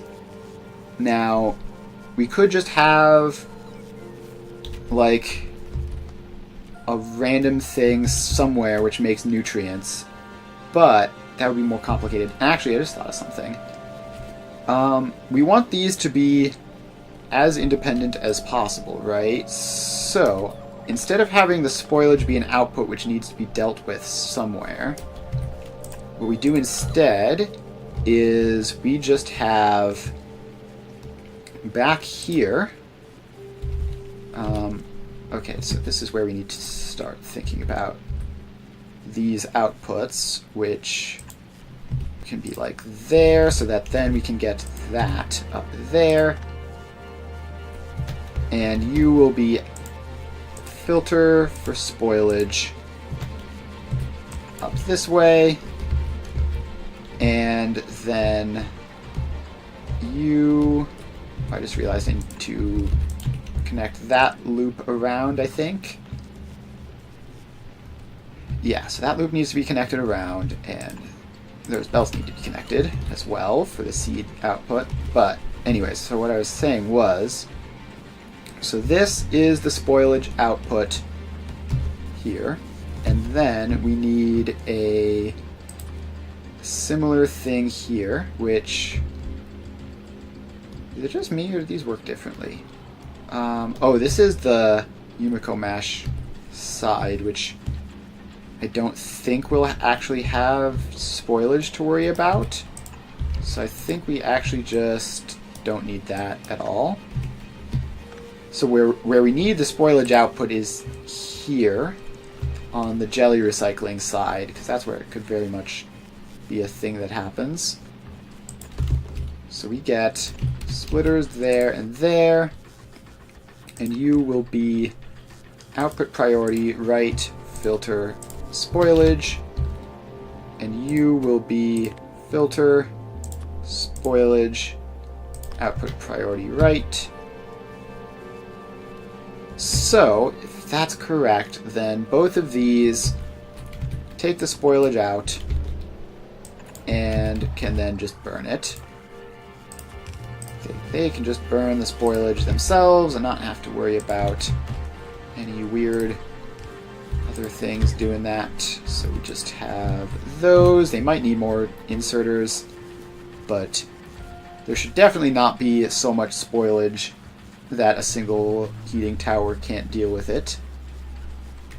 So that is spoilage dealt with. At least spoilage on this side of things. Wait, the nutrients do need spoilage, actually? So that's fine, though. So that is where this goes in. So we get them there. And then we get them there. And I wonder if we can just actually bring all of these belts back to a single heating tower. Maybe, maybe not. For these, it shouldn't be too difficult to have these be set to the same heating tower. So this one just goes over this way and merges up. And then this heating tower just gets moved a little bit. And then we do the same thing over here, where you will be coming over this way, and then merging up, and then the heating tower gets moved a little bit. Okay, so that should be all the spoilage dealt with. I just copy paste that filter and remove a random extra belt. Okay, so that should be all the spoilage dealt with. Now, the next thing we need to get out of the belts are the legendary quality items, and also this should be any quality of spoilage, probably, just to future-proof that one a bit. And this one does as well, because there's obviously various qualities back here, which we don't want to mess with, unless it's legendary, I guess, technically. Then we might want to keep it for various crafting recipes that require legendary quality spoilage. But let's not worry about that for now. So, then the next thing we need to do is just briefly check over here to make sure that this is all working, and it is. Very cool. Okay, so we need to get the nutrient input, and we need to get the legendary quality item output. So for the nutrients, we can do some stuff with spoilage recycling, right?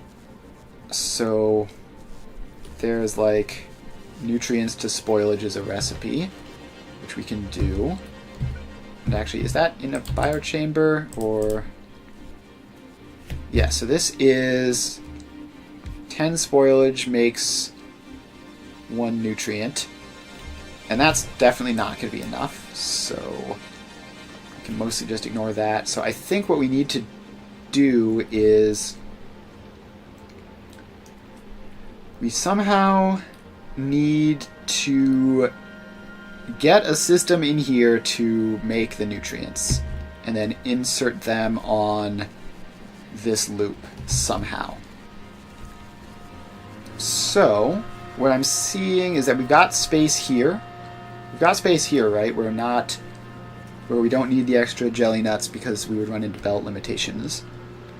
So we should be able to use this space to make bioflux and then turn the bioflux into nutrients and then put them onto the belts. And it's these belts here in the center which need to get the nutrients on them. Now let's get a biochamber in just to see. So we need bioflux. This makes like 2 bioflux per second without any modules, and we can even like speed productivity module and speed module this one if we need to, because we're not looking to make legendary quality stuff out of this particular biochamber. So we need you to gain access to this belt and this belt here, right? So you need jelly from here, you need Yumiko mash from here. And that is going to be complicated. So let's see, if you go out like that and then up, so that's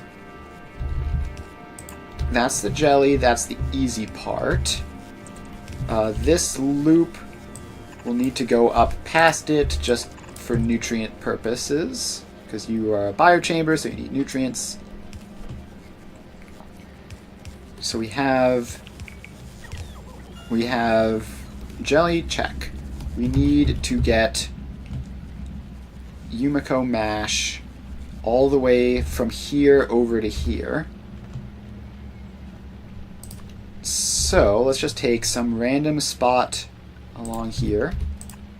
Just pop a belt out, and then how far can you go underground? About that far, which should be far enough so that won't break anything probably. We're gonna have to figure out where the inserters are going. But actually, yeah, so you're only gonna need to be inserting from that, right? Because that carries the fruits and the nutrients. So yeah, this should definitely be fine then. So then that just goes across a little bit more. And then we need you to go down and into there. And hopefully just this one biochamber can do all the work, because getting more into this is going to be difficult because we just don't have the space to have multiple rows. But so let's say we do this. This works. It makes 2 of these per second. Now, if we then put this ugly, slightly offset guy there, you make nutrients from bioflux, but you need access to the nutrients as well, which is still possible, barely. So you can pull from this belt like that and get your nutrients. And then your bioflux. Oh, we can't just do direct insertion on the bioflux because it might spoil. Although this is 2 per second, this is 5 per second, so maybe it won't spoil. Although 60 per second output is crazy. Let's get productivity modules in there. There's no way we need 60 per second, right? This is doing 15-ish per second, and it's fine. So here we're doing productivity modules literally just to slow it down a little bit, so we don't use as many, and we can do the same thing there. Just literally just so that we're making less per second. And now we have to figure out how we're getting 30 nutrients per second out of this and onto a belt. Now, we can't do that, right? That's impossible. So we're only using one side of the belt for this, which means it can be at maximum 22.5 per second. So that will be a limiting factor. And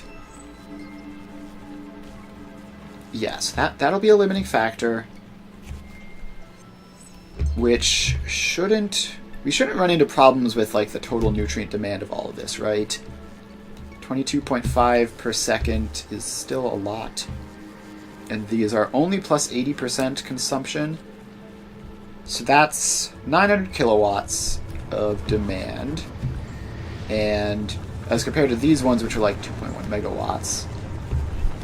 And then one nutrient is 2 megajoules. So like each of these takes 1 every 2 seconds. So 22.5 should be able to carry 40 machines, which is as much as less than. So it should be enough if we can figure out how to get all those nutrients onto the dang belts. So that's our next project. So we have this direct inserting for now. That should be fine.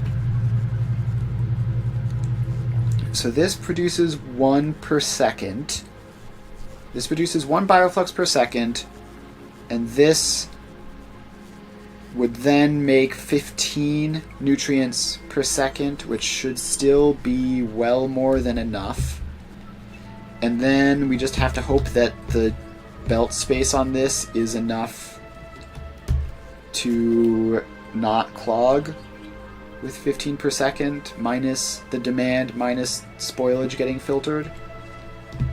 Okay, so assuming that that all works, we need you to... Actually, it should be fine, right? This can stack insert, because it's just got that. And then we will give it the emergency spoilage bulk inserter as well. So then this stack inserts, it comes around to here, and then just joins in. And this would be... I don't think input priority... Theoretically, input priority shouldn't matter, but just in case, we're going to keep the existing stuff looping, and it should be fine. It should be fine, hopefully. So that should be the nutrient supply for this, and then we need to just get those hopped over to this belt as well. Now, let's see, so this The nutrients go on the far side of the belt, so they're going to be on this sort of inside track here, which means that we do actually need to sort of flip them around a little bit to get them onto this side properly. We could just shove them on, actually. We don't need to do splitters for this if this side is being prioritized anyways. Then it should be completely valid to just... So you split there, then you go that way, and you go up. Actually, no, I don't think we want you to split there at all. I think we want you to split earlier, just for space reasons. So you split there, come up here, and we can take out some of those excess belts which aren't needed and put this in there instead. So this is all built up and should work. So that should be fine. Alright, so we have nutrients now. We're going to need to kickstart the nutrients, but that's fine. That will be easy enough to do. So then the next thing we need is to filter out the legendary quality outputs. We need to filter out the legendary quality outputs and then start making stuff out of it. So that can be done just there. And where do we want to build this portion of things? Because I still want this to be a system that just like makes plastic, basically. And legendary bioflux, actually, I just dismantled this, but I realized I still want to look at it. So legendary bioflux can also be used relatively conveniently to make legendary sulfur, which is a good option. And let's see, it's not a part of carbon or burn spoilage. So if we want to make legendary carbon fiber, we need even more Yumiko Mash. But that is fine. So I think all we need to do is just make the bioflux and make it into plastic for now, at least. We're gonna want to like mildly customize this in the future for other purposes like carbon fiber if we want that. But for now, this is going to be filter legendary and other side. And it takes that out. And where do we actually want this to go exactly? So if we just build this up taller and build the final processing up there, that would make sense. So is there a more convenient spot to put this then? We can we fit another splitter in this area? Maybe? Maybe is the answer. So that goes there, which means that this belt needs to merge in that way. So I don't think that breaks anything, right? All these belts are still correct, but then this goes out and is filter legendary quality. And then that can just sort of go up there a little bit. And then we have to do the same thing on this side, which should be easier because we have a little bit more space here. So then you get filter legendary quality. And to the right. And then that also goes up. Okay, I just had another annoying thought. Do I want this to individually make legendary bioflux? Because what we talked about earlier over here, right, is we need to have the legendary Yumiko Mash and the legendary jelly at the same time from the same source, and that isn't really a problem if we have large scale and we're getting a continuous supply of both. But if we're doing it in this modular way, then it's actually an issue because we can't scale up because it's specifically designed to not scale up. So instead what we do is we just have these output their outputs maybe just down here anyways. So yeah, maybe we just do this anyways, and then you get pasted across, down to there.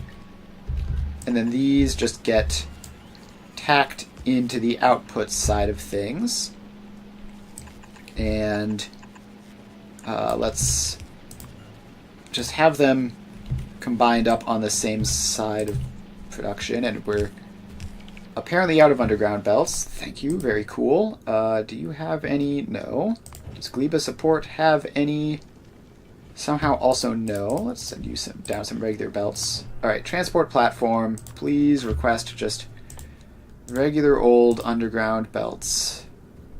And give me like 150 of them or something. And then bring those over. We're just designing now, so it doesn't really matter that we don't have all those pieces. So then this goes across, barely makes it. Fantastic. And then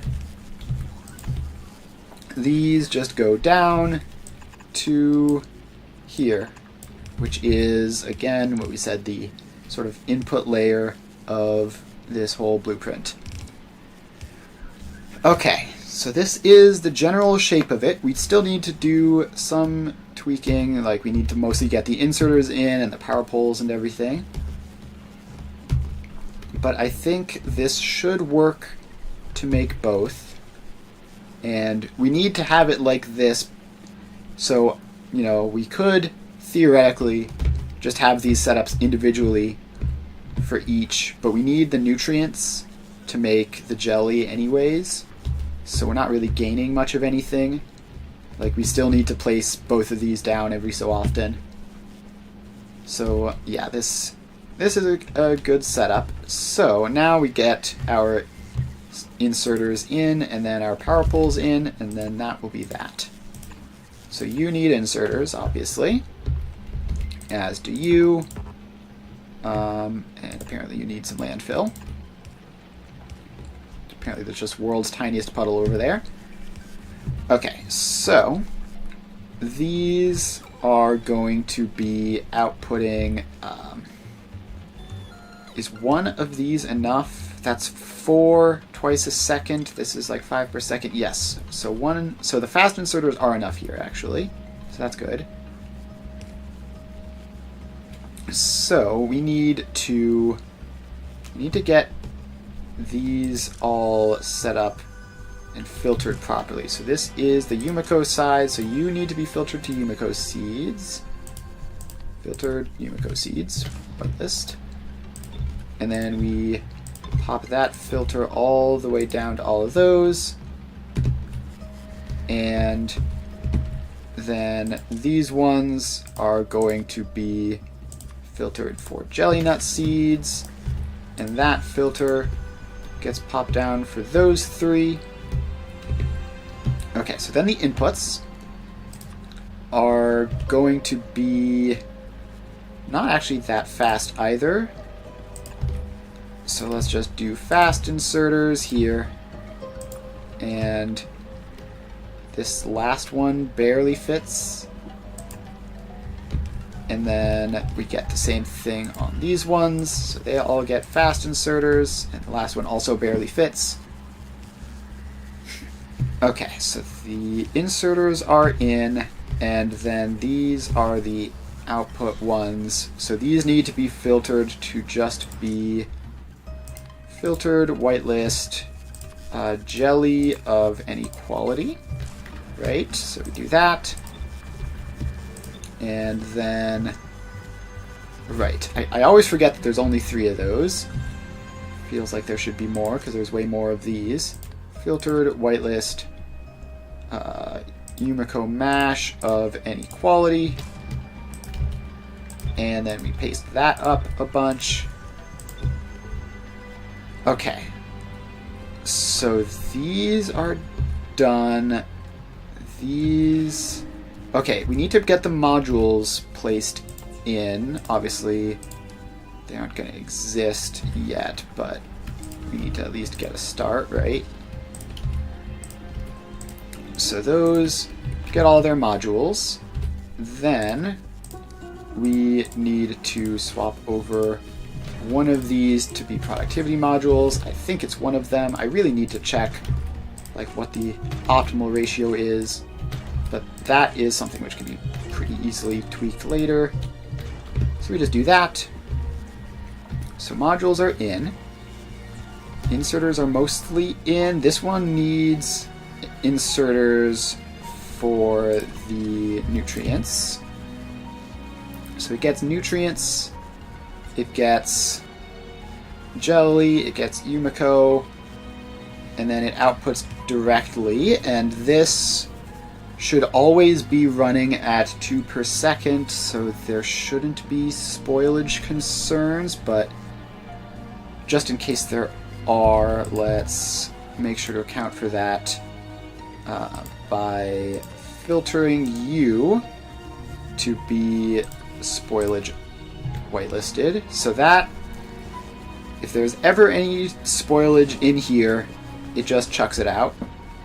And that is a belt with a spoilage filter, so that's fine. Likewise, this one, if it ever has any spoilage problems, it just chucks it out.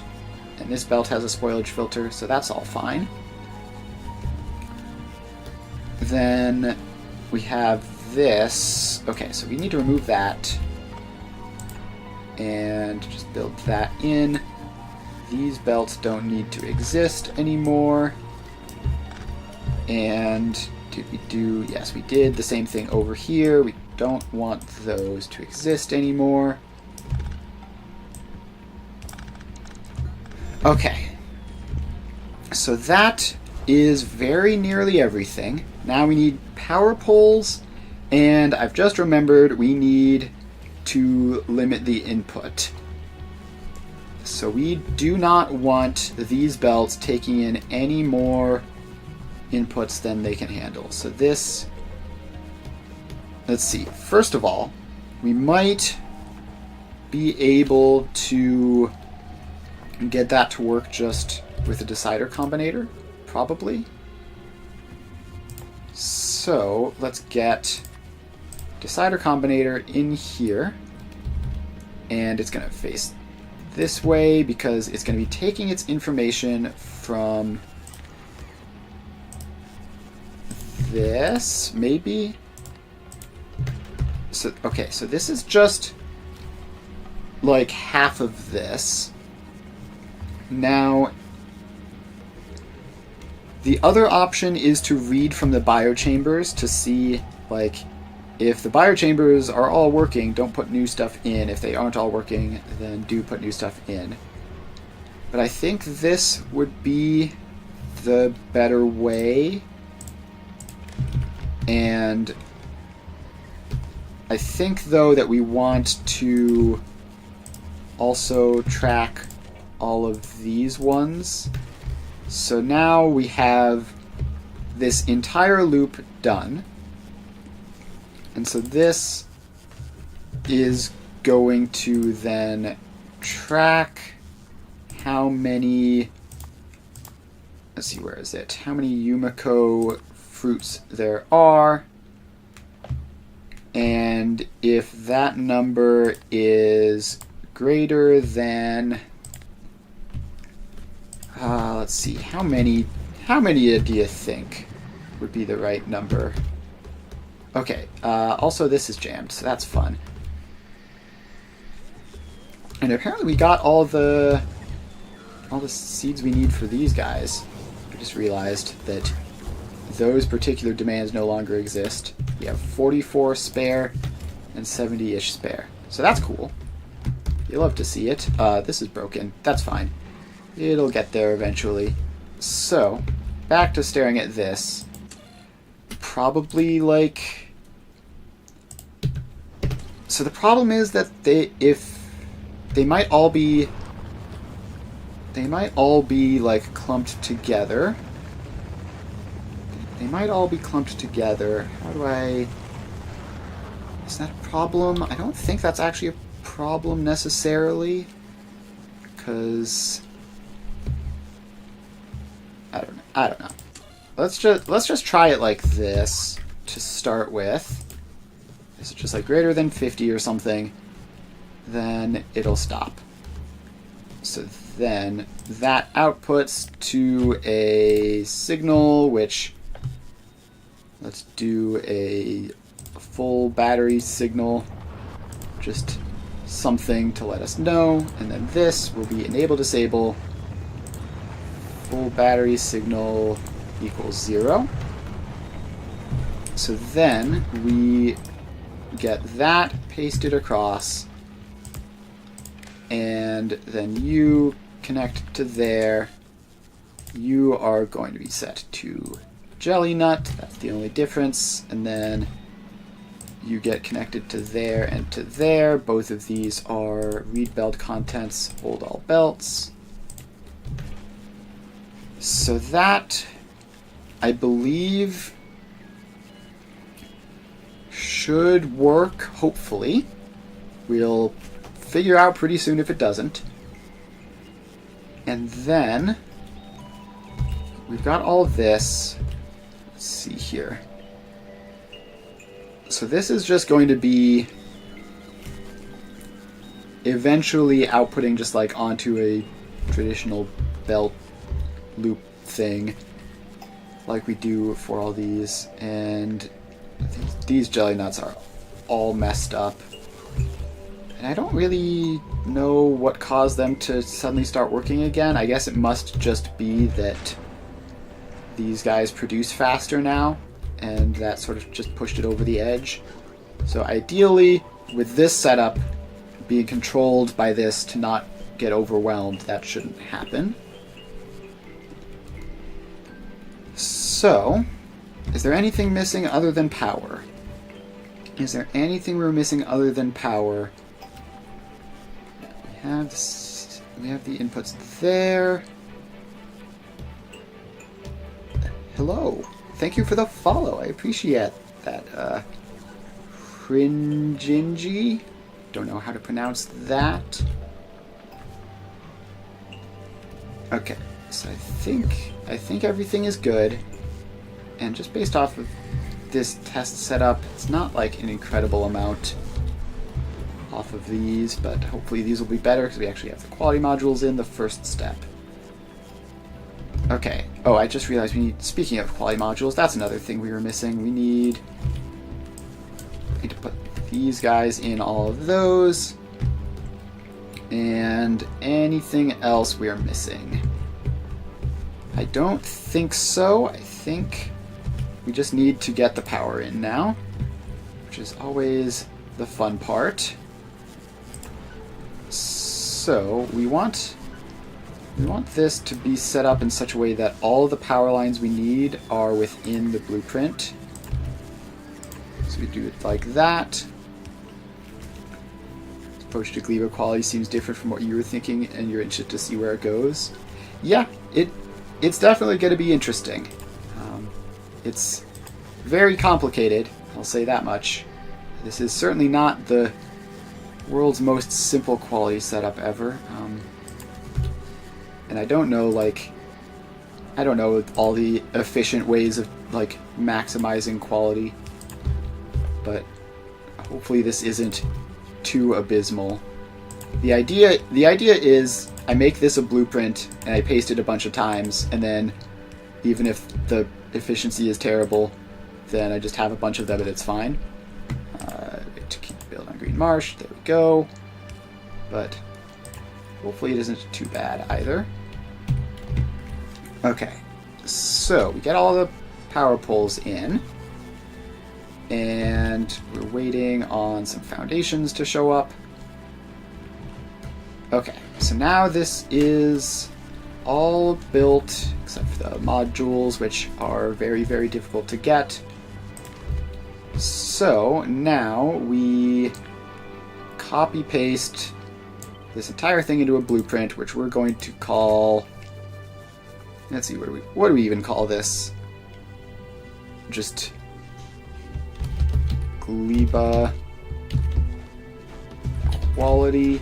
Just calling Gleba quality is misleading because it might be other stuff. So this is Yumiko plus jelly quality. Create blueprint. There. So we have these, and if we wanted to, and we had the resources, we can just spam them.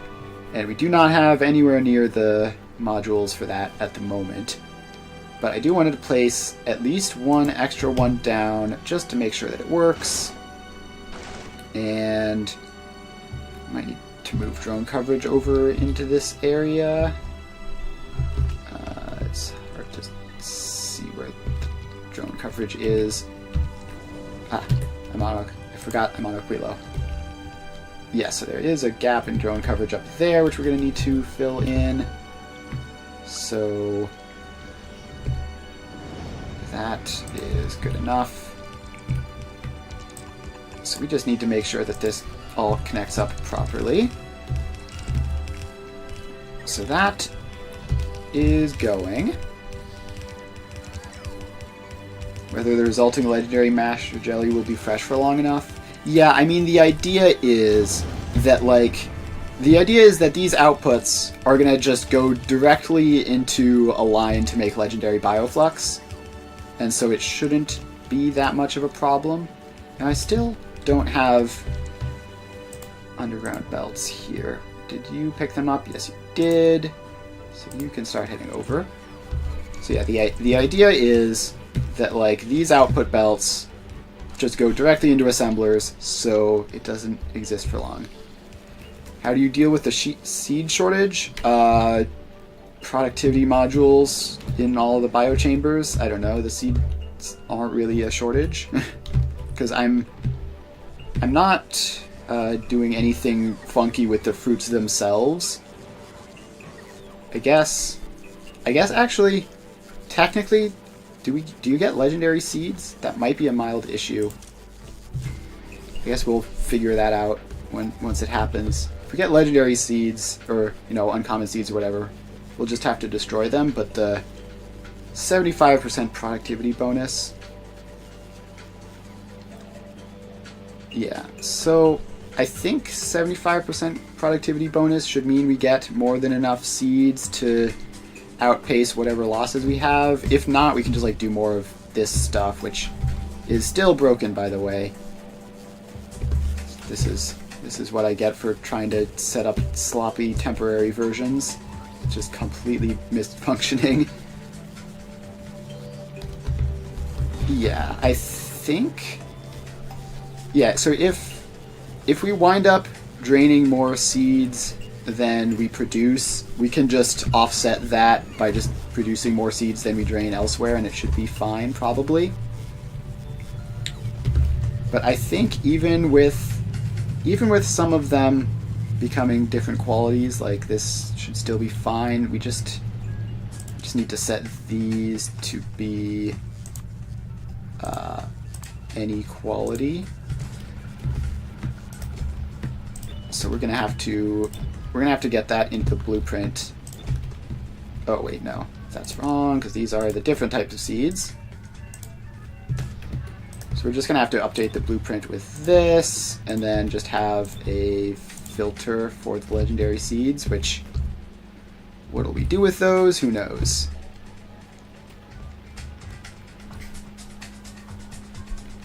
So that is in, and then I guess we'll just get this test run fully functional, because it's pretty likely there'll be other mild problems that we need to fix before we get to actually having a blueprint that we can spam. So we've got all this.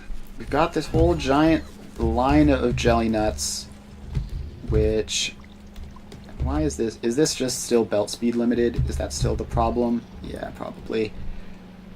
Okay, how do we even upgrade this realistically?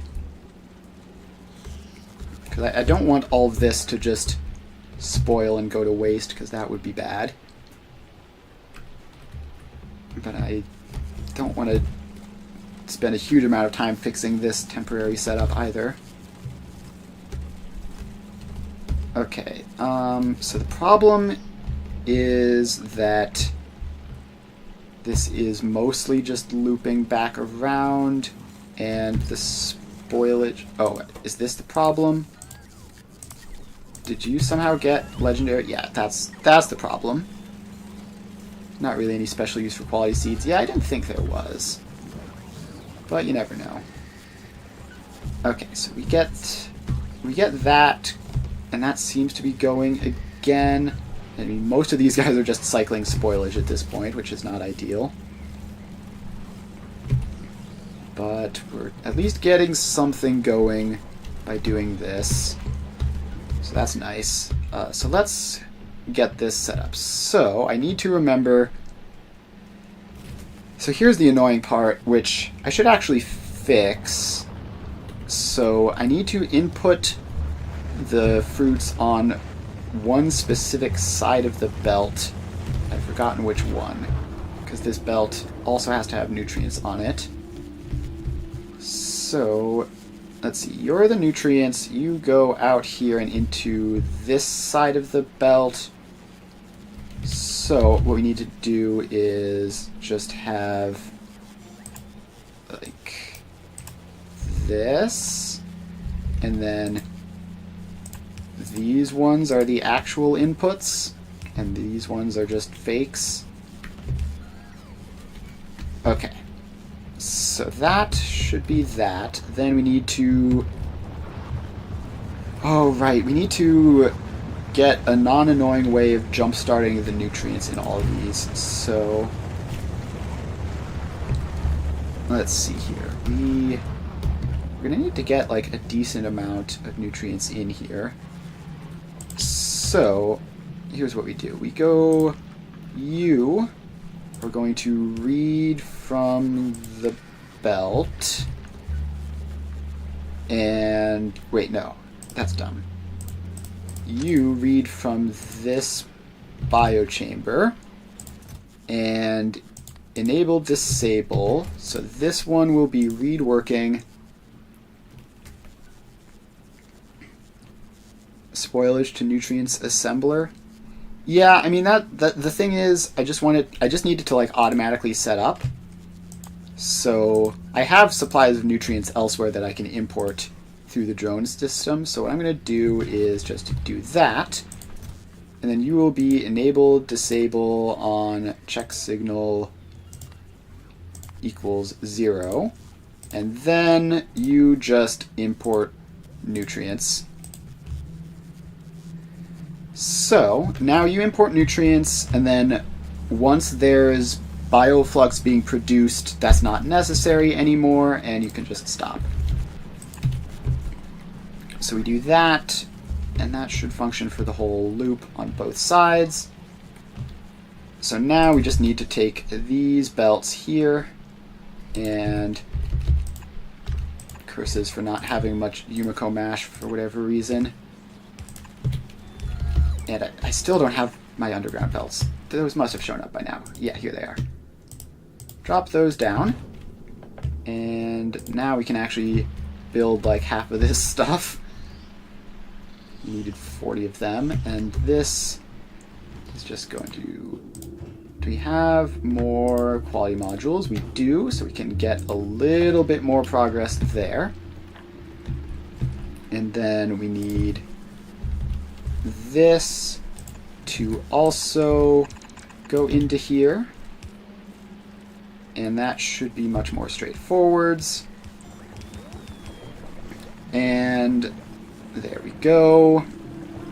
Alright, so that belt is working. It's got the two things on the different sides.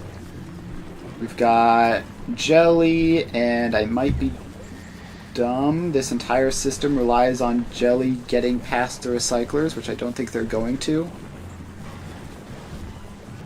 Yeah, they're going to be combined together to make quality bioflux. The thing is that these are scalable, so they're...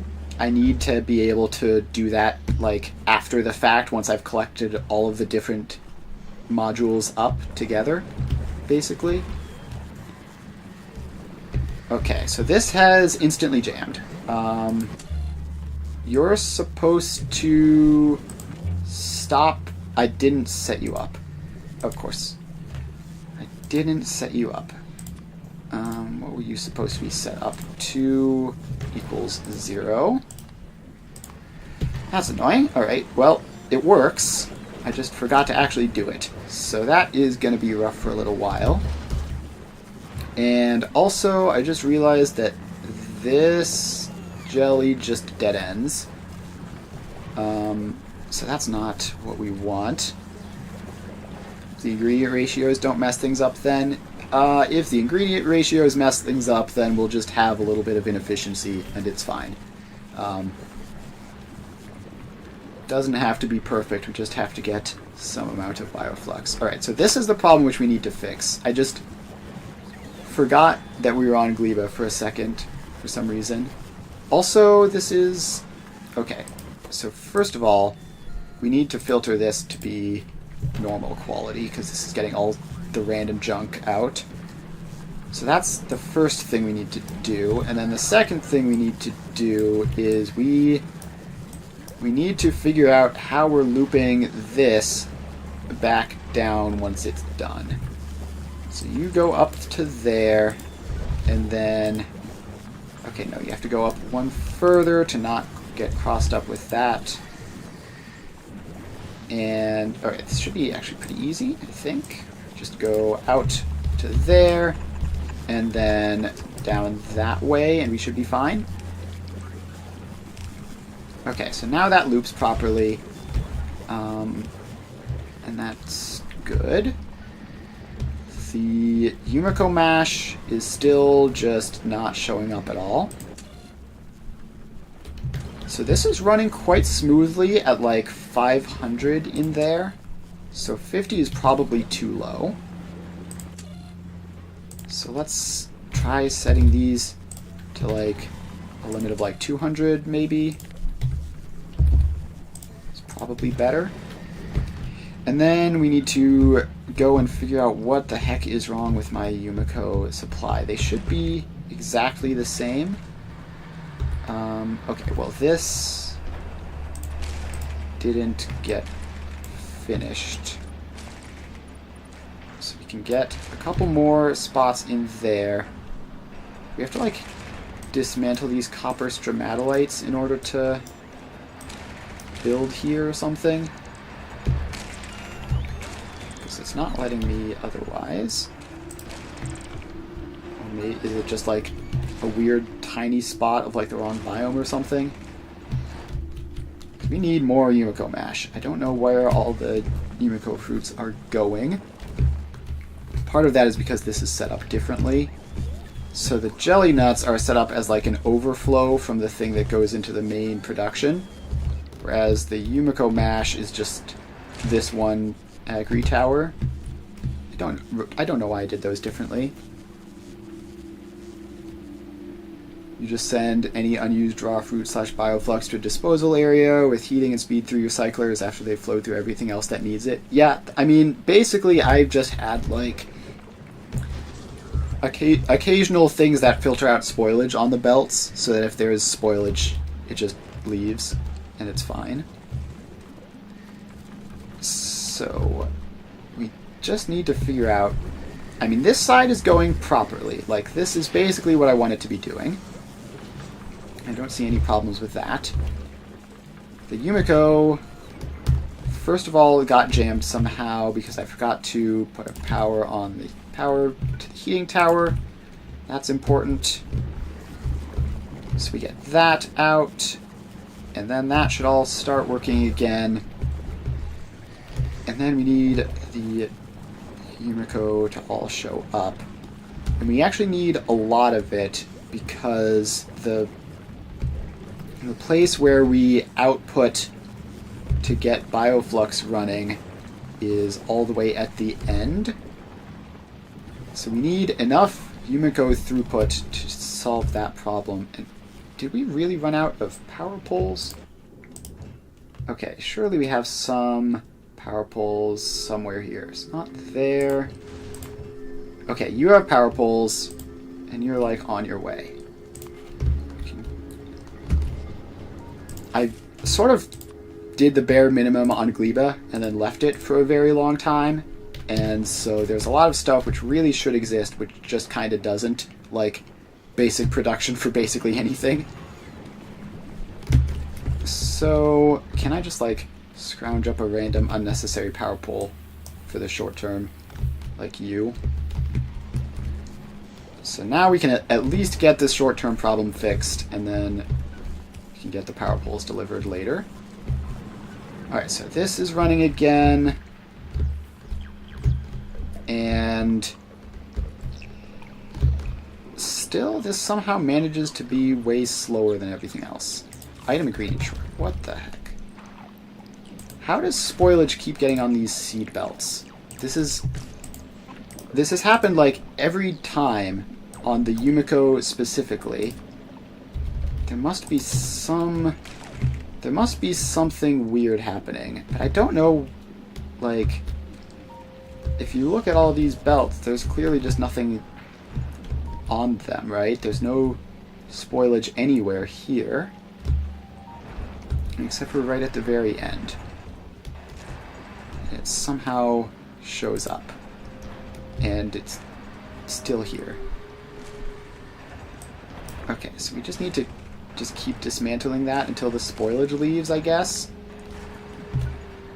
Okay, surely this time all that spoilage will disappear.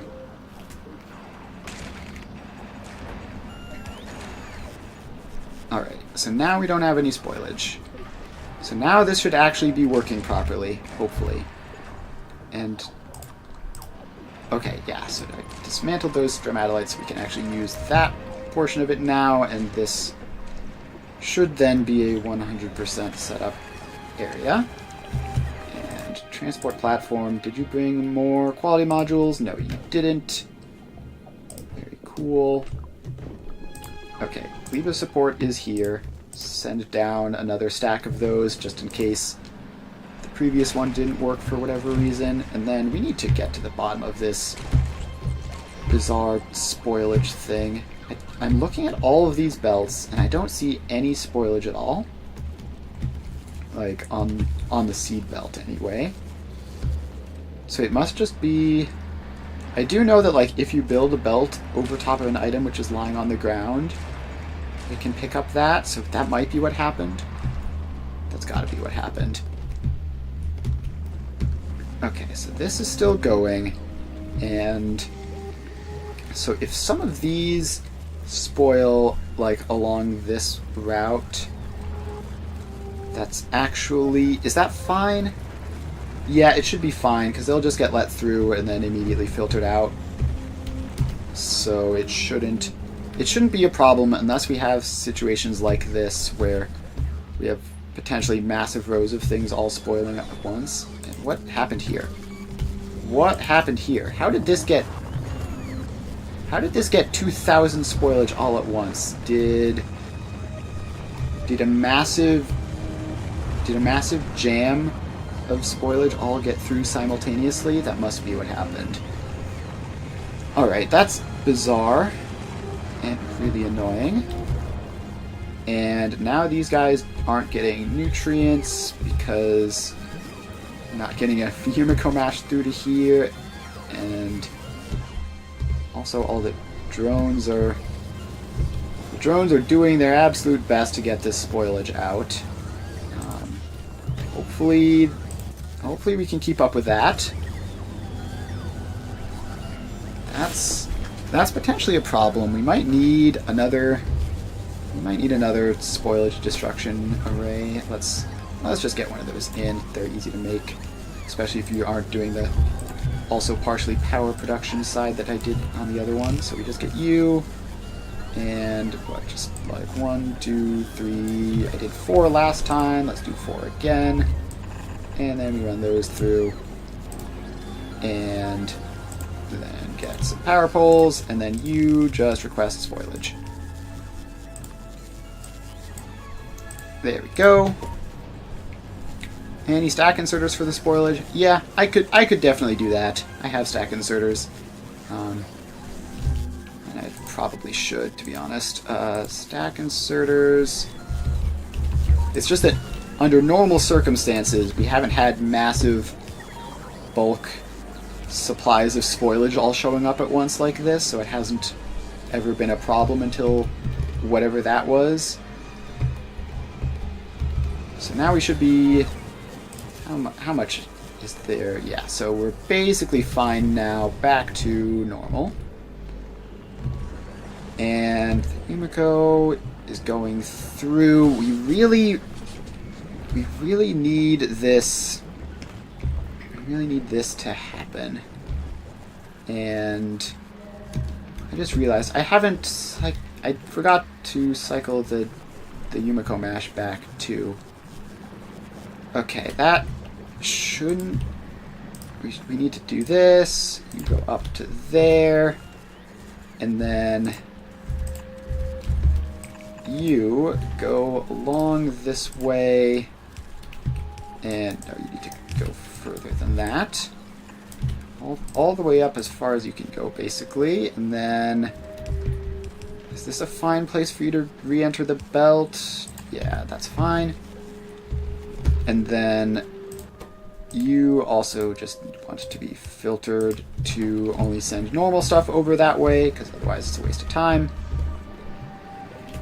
Okay, so now if we had enough Yumiko fruits, which we still somehow managed to not, then we would be able to do all of this stuff. So let's see if we can just hopefully get another one of these guys in. So this is going to take so much. This is going to take an enormous amount of soil that I think we don't have. We've got 59. That's not going to go very far. But at least we can get it in and then start working on it. So we also get to test whether this farming system manages to scale at all. So that goes in like that. Straightforward so far. Then the power lines can go down this way. And how is that lined up differently? I could have sworn I built this specifically to be lined up the same.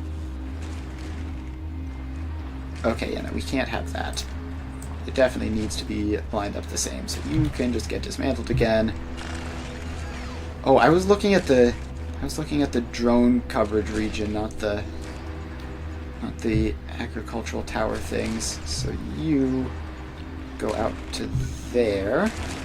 So you're lined up like that, and then we need to get you out of range of it up to here, maybe. No, it can be lower than that.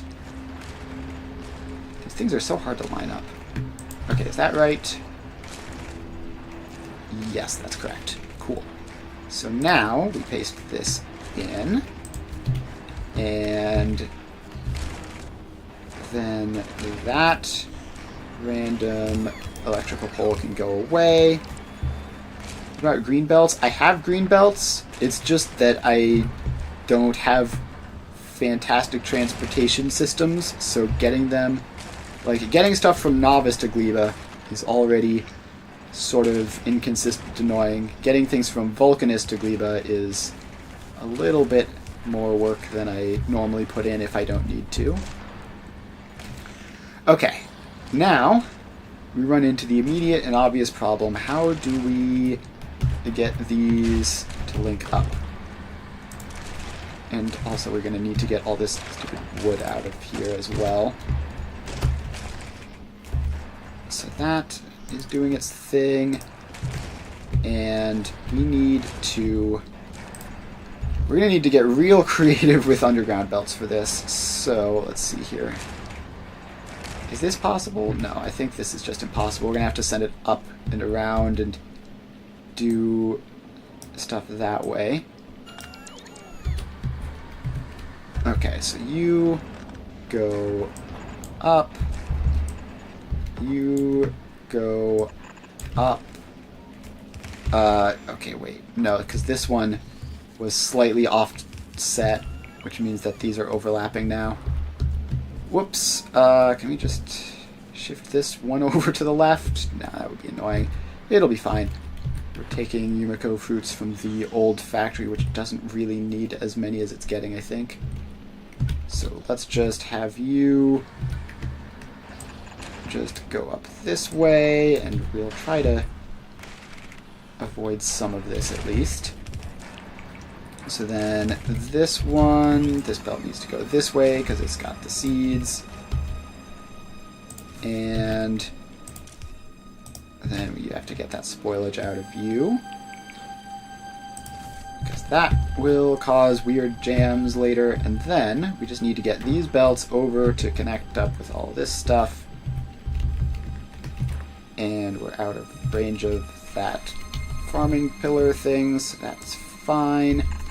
So you just sort of go over that way, and then you just sort of connect back up. Okay, let's get these. So the seeds are right here. We can grab this from the seeds because they're just sort of all the same. But we need to make sure that the fruits from this one will go to the new setup.